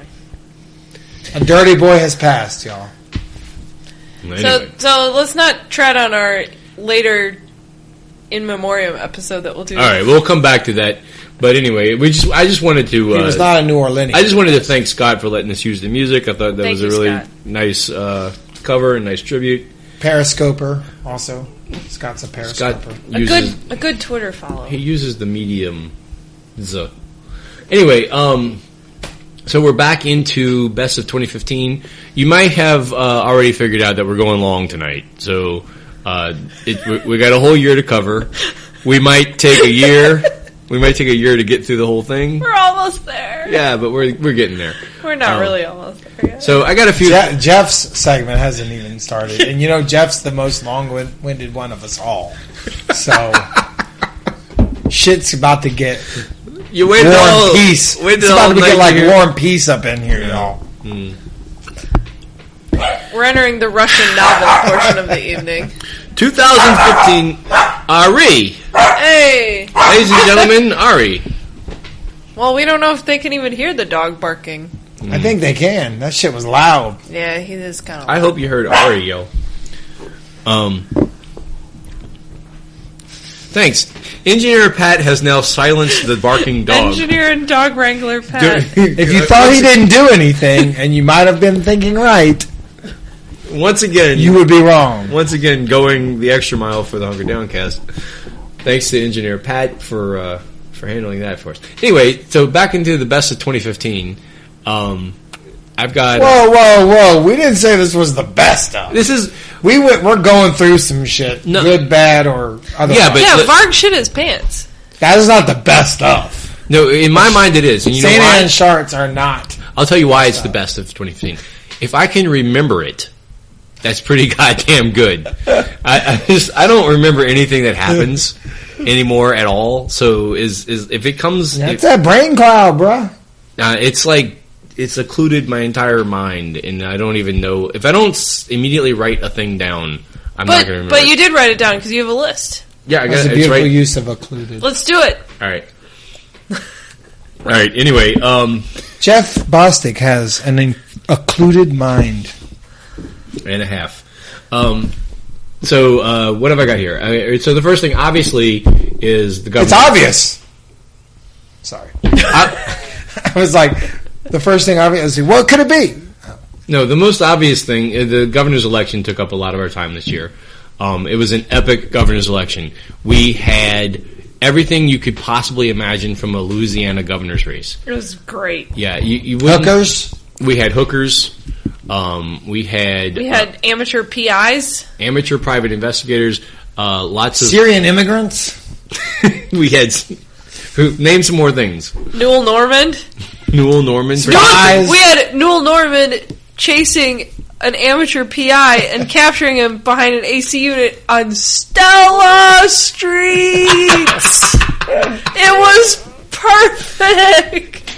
This is, I mean, they are going, I was going to say, this is the sort of Louisiana election that you have read books about, that you didn't even know could happen anymore, that they are now going to write books about. I know for a fact Tyler Bridges is going to already write a book about it, and some other people are writing books about it. Is that a breaking news segment? No, it's like people know. In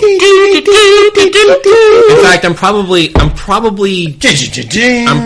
snubbing somebody. I think Jeremy Alford is writing a book about it, or maybe they're both writing a book about it, something like that. Oh, competing books. I'd read that. No, they may be writing it together. I would read that. I'm going to put it in was the like show Volcano and Dante's Peak Mm-hmm. when they both came out at the same time. It's There's a couple of alligator movies. I know I've said this time. before on a previous episode when we talked about the governor's election, but I loved that Vitter really forced every Republican in the state to come out and talk and be open about how much they actually hate his guts. Like, I just think it's he split his own party. And it was the coolest thing I've ever seen. Yeah. Like, he was so divisive that he made all these Republicans come out of the closet about how much they hate him. Well, I mean, it's amazing.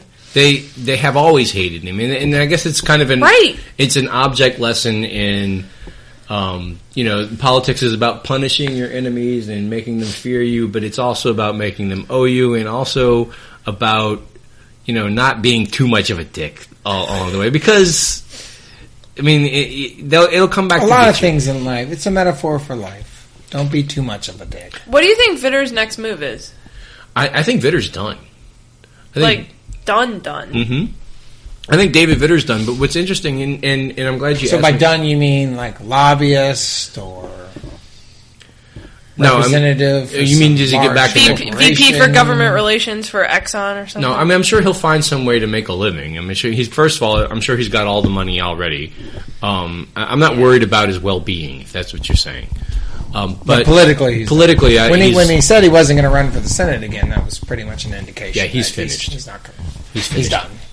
Our friend, maybe he's going to work on his marriage. Go back there, try and work things out. Sure, that'll be another book. Who's going to write that one? Maybe Doug McCash. Free Wendy. Free Wendy. There will be a lot of adjectives. Get her out of there. Where to begin with this? He's kind of like. He destroyed his own party and he destroyed their own chances, and he kind of reminds me of a little bit of Donald Trump, kind of. That he's going to be like this harbinger of doom for his own party. But Donald Trump is like 10 times as charming as David Vitter could ever hope to be. Which is saying a lot. No, yeah. David Vitter... So here is an interesting thing to read about this. Our friend Oyster wrote a...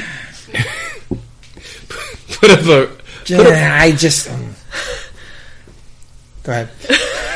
Anyway, so if you want to read one, good article about the way the election went and what to expect in the future, it could be.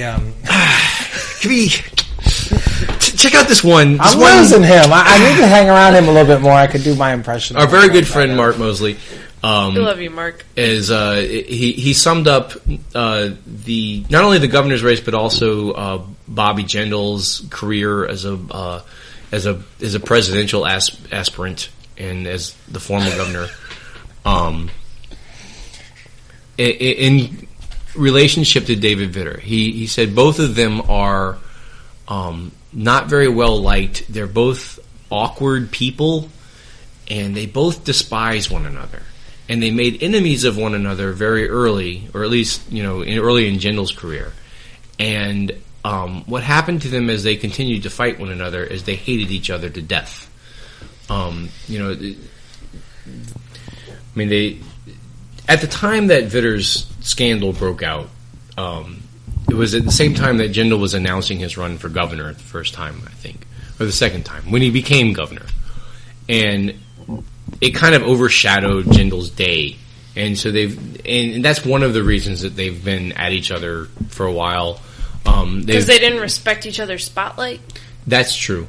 I mean, that's gone on, and it's kind of that's been elaborated over the years, and they've kind of fought each other for patronage and to who's the head of the Republican Party in Louisiana, and who owes who what, and so forth and so on. Which one's Palpatine and which one's Vader? Yeah, okay, if you would have put it that way. Sure.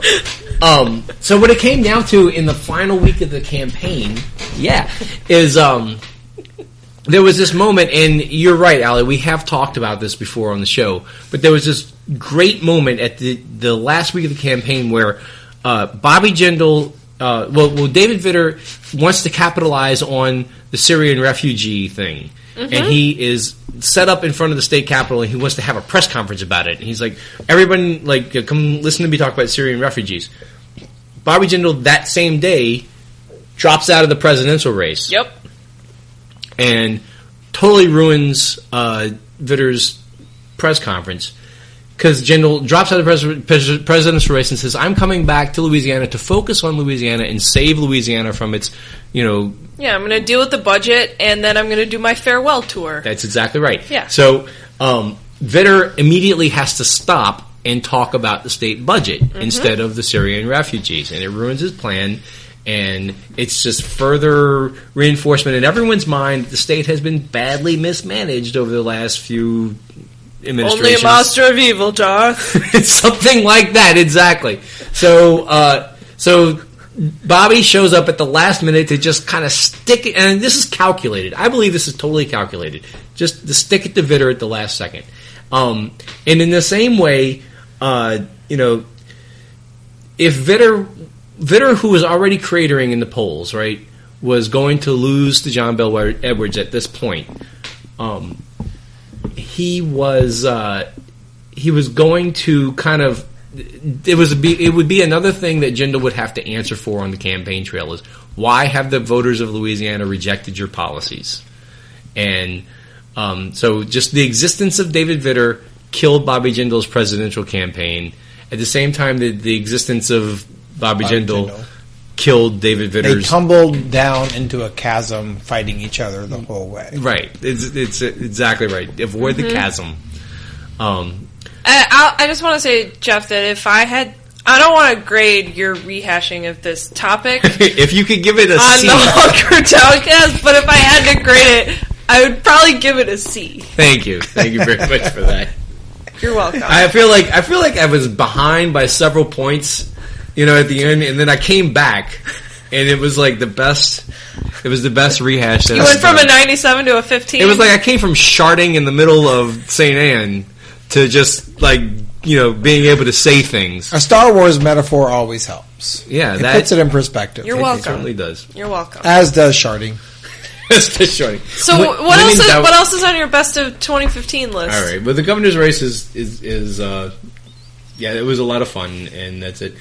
So I guess the other thing that was on my list was the Bobby Jindal presidential campaign, but we just from what we just talked about, we hit it. Yeah, we really did. I mean, except for there was a weird spy cam video announcement that he was going to run. Oh, it was, and I felt a little screwed that there wasn't a spy cam video when he announced that he was withdrawing. I felt as though it would have been a nice bookend. Yeah, I'm disappointed in you, Bobby. The tree, the hidden camera video from the tree of him telling his kids that he's dropping out. Where was that? Who was the shadowy overlord filming these things? We'll never know that. That's Supreme just still Leader out there.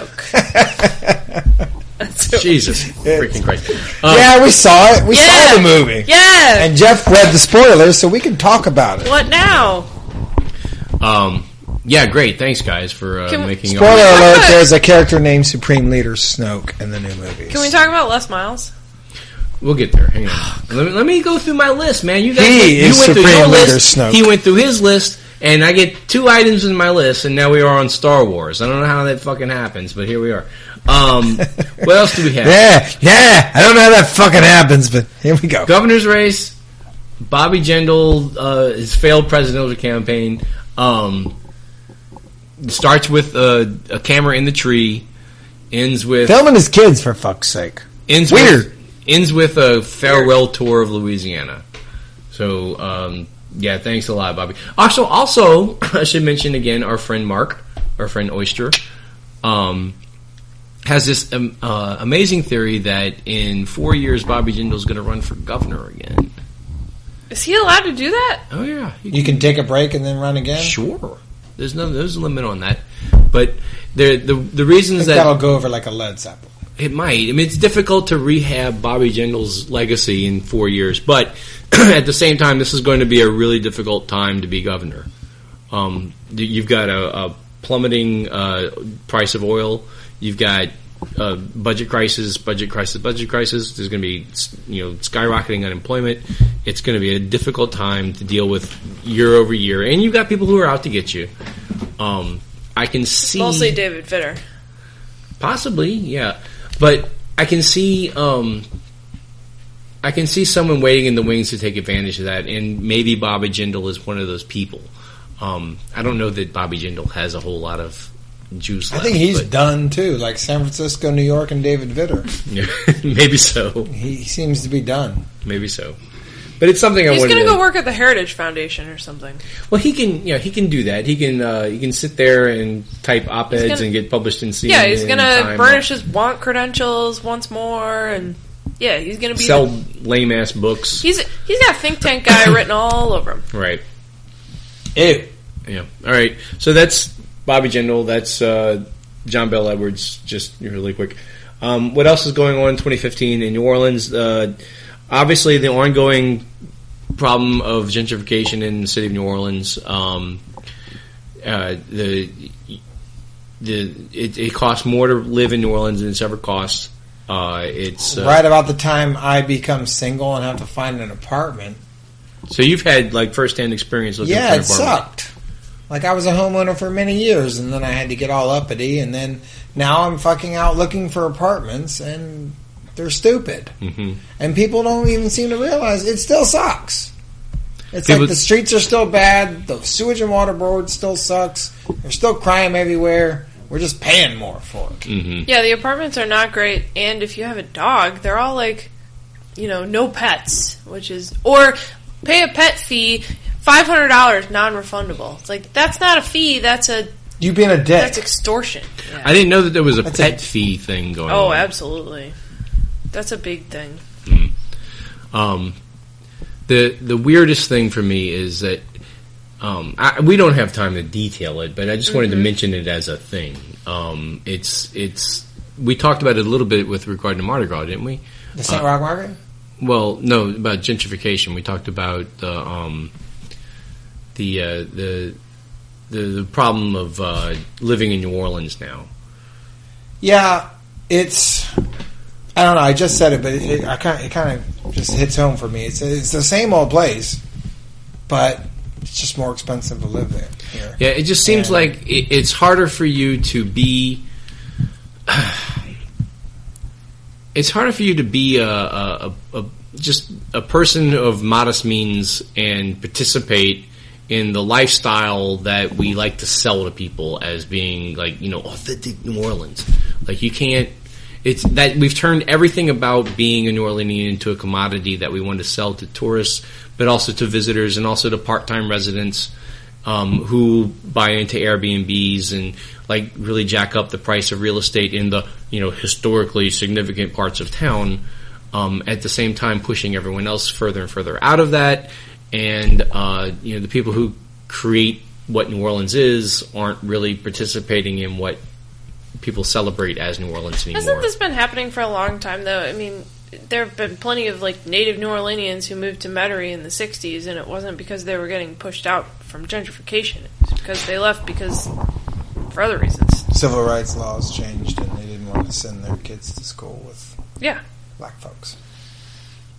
Yeah, but or they wanted a bigger house on a cheaper lot, and so they moved to Metairie. I mean, there's been people leaving for forever, and a lot of those were like native New Orleanians, and so there's academic research on the Yat accent and where is it most heavily concentrated right now, and it's on the North Shore and in Jefferson Parish and in St. Bernard. But are those areas like what you would call New Orleans anymore, or has that become a diaspora with no memory of what its own culture is? Like, is it like? But New Orleans isn't just confined to Orleans Parish. No, it's not. But like, I want to reserve this actually for when we talk about Mardi Gras, because the suburbs of New Orleans are losing their celebration of the Mardi Gras. Right. All of the parades that exist. There's 2 West Bank parades left. There's 2 left. There's parades that are folding in Metairie all the time, and that's for a couple of reasons. But everything's getting jammed into St. Charles, and what we think of as like this, like this organic celebration of Carnival has really become kind of like an event that's really jammed into this tourist zone, like one very specific part of town. Yeah, and it's not even, it's not authentic, it's not real, and it, like, I think we're sacrificing a lot, I guess is my point. And but I want to talk about this when we talk about Mardi Gras, and that's going to be in another episode. But I wanted to point that out as an that's going to be a fun struggle. one. Yeah. What else is happening on my list? The SELA project, and that's not only limited to the SELA project, but the flood control project where they're digging up. Orange is the new black. Orange is the new black. Yeah, you see orange everywhere uptown. Oh, okay, yeah, sure. You every road you turn around, everything. I was like, "Fuck orange." Yeah, people call it the Uptown Maze. Ew. Yeah, it's rough. It's especially rough around 2 p.m. or 3 p.m. on a school day. Then you got all the little buses and all the schools letting out, right. And it's just like you could try and navigate it, or you could just slit your wrists. Just pull over, slit your wrists. Yeah, it's not only just the flood control project that's blocking up the major arteries uptown, but also there's been the work on the St. Charles streetcar where they've dug up the ties and then put them back, the other things that go on around town. They're doing the road project on the streetcar project on St. Claude.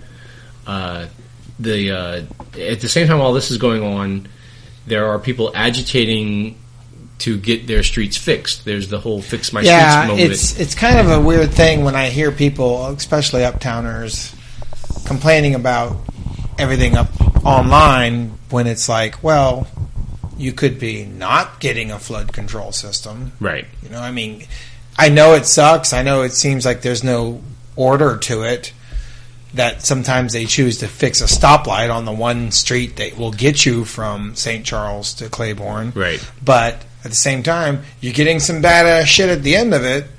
It's not happening in, other neighborhoods.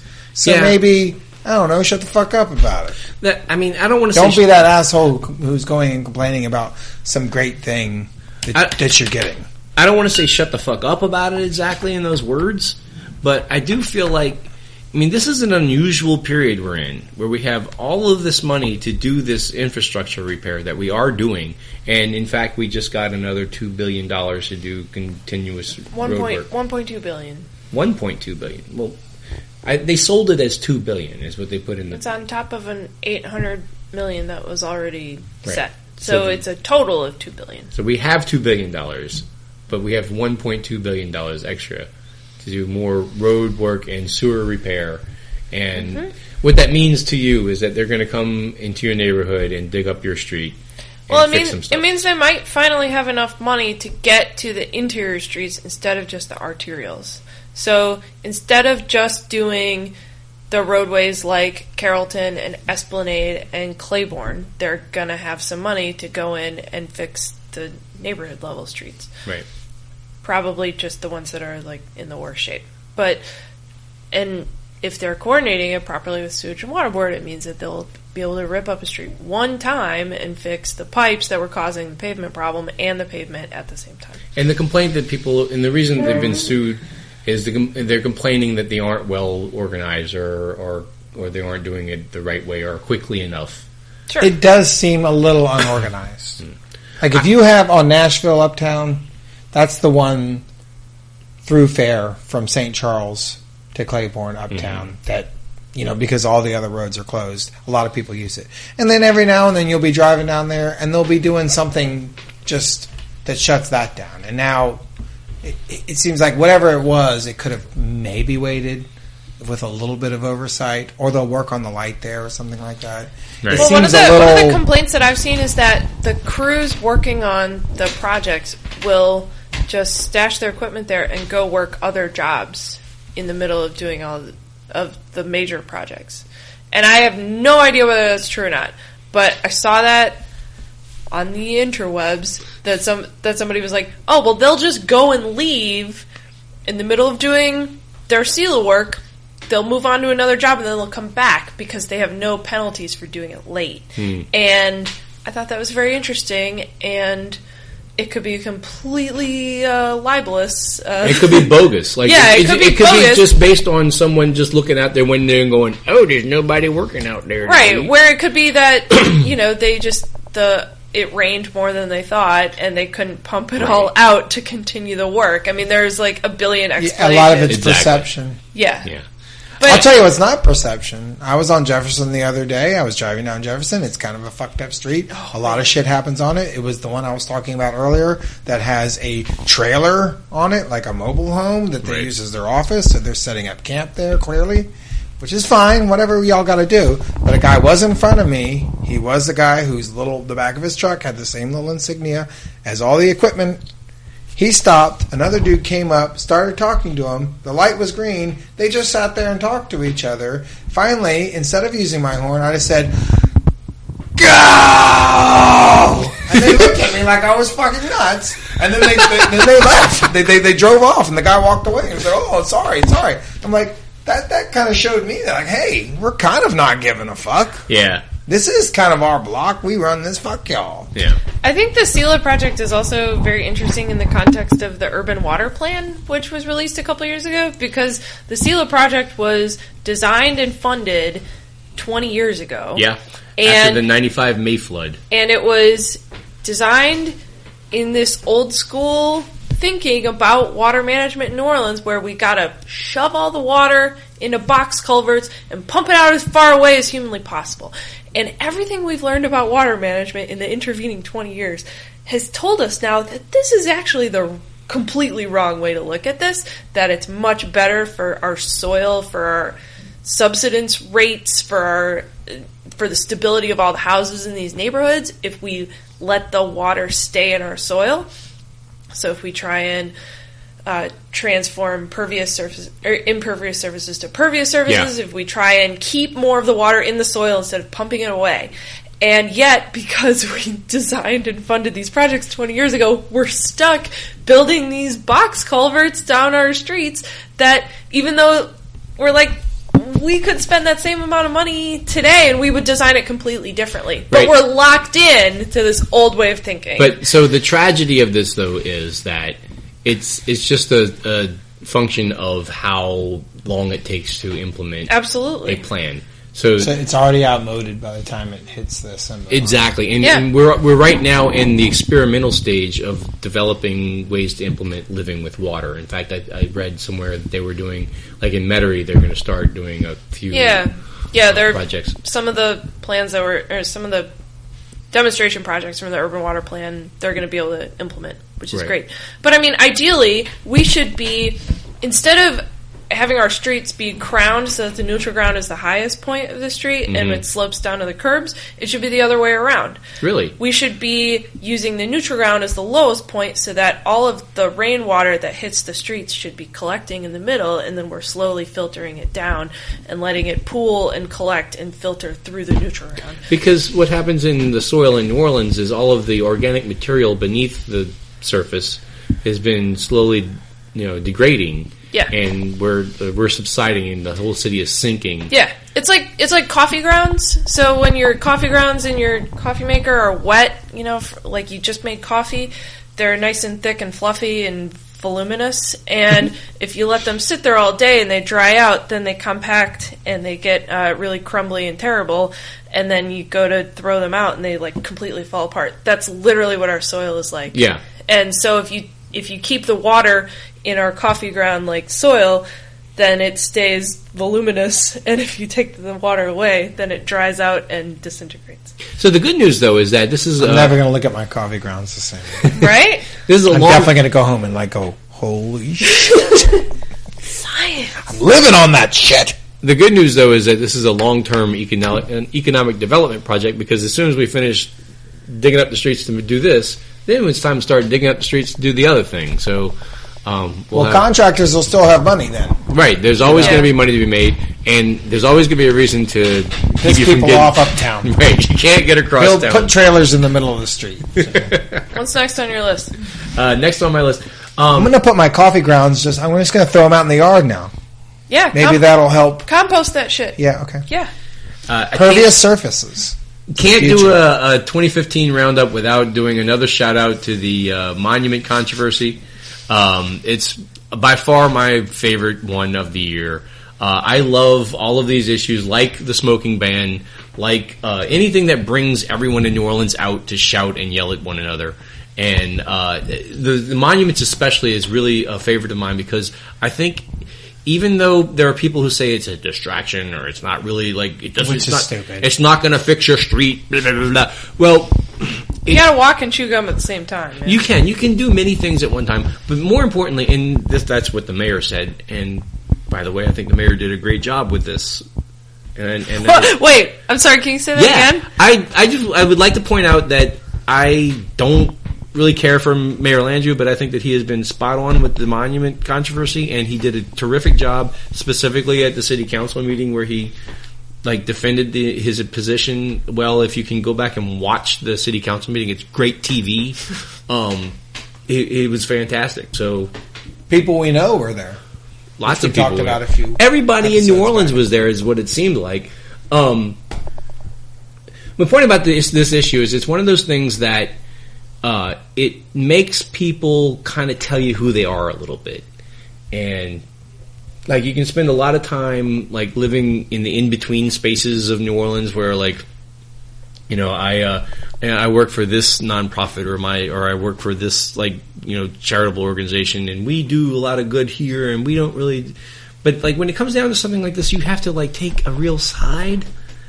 And I just feel like if you're not on the right side of this, I don't understand who you are. I have an anecdote about that. Yeah. About the levels of asshole, with C being the least and A being the most. And if you're a C-level asshole, then you oppose the replacement of the C-level asshole monuments.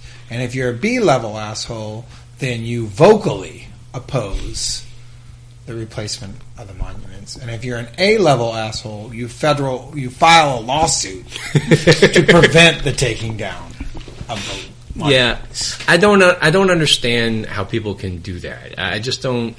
It's fuck. But it has to do maybe your C-level asshole is someone who doesn't really have a perspective or is maybe low information about it. I think we should keep them because I'm not going to say anything about it.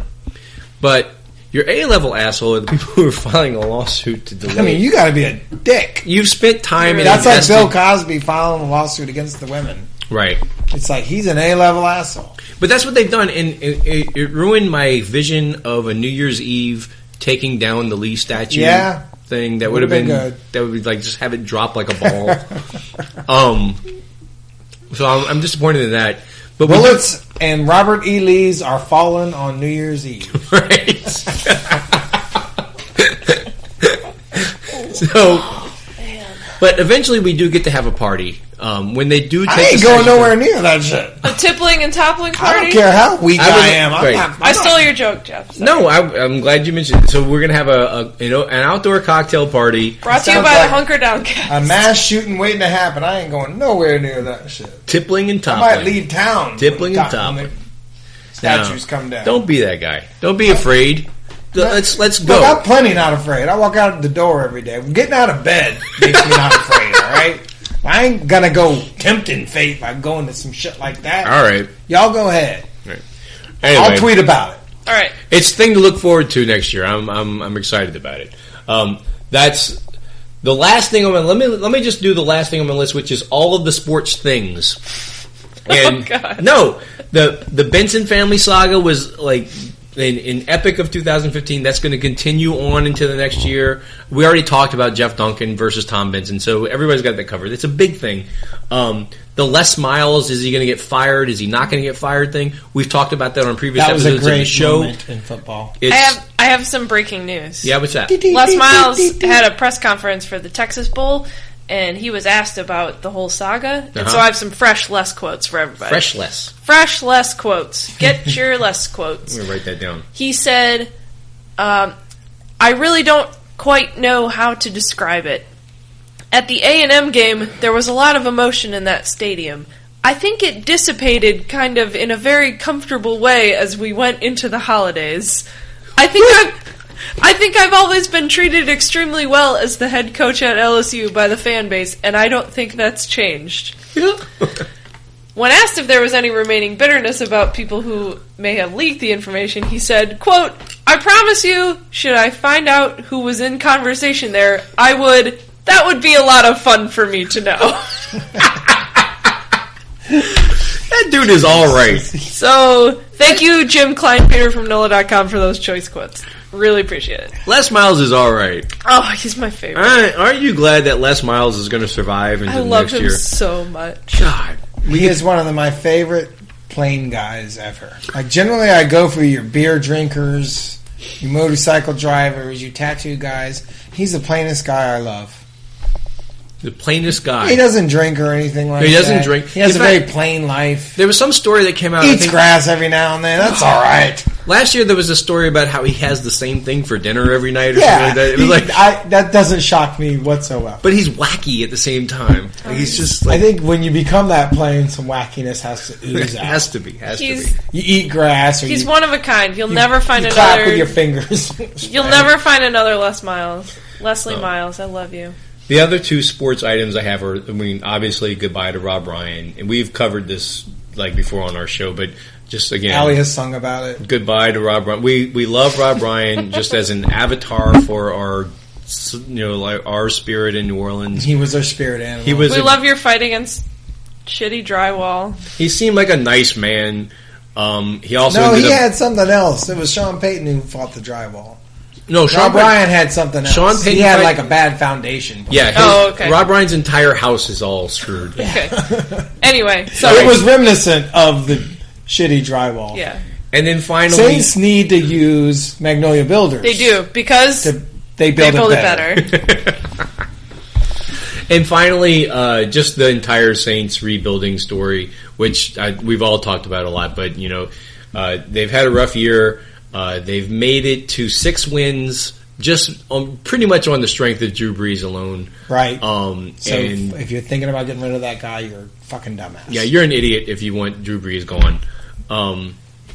But Peyton is a different story. I wouldn't be sad if he was gone. I don't know how to feel about it, but what I do think is that I think I've seen enough to know that let's give this version of the Saints another year.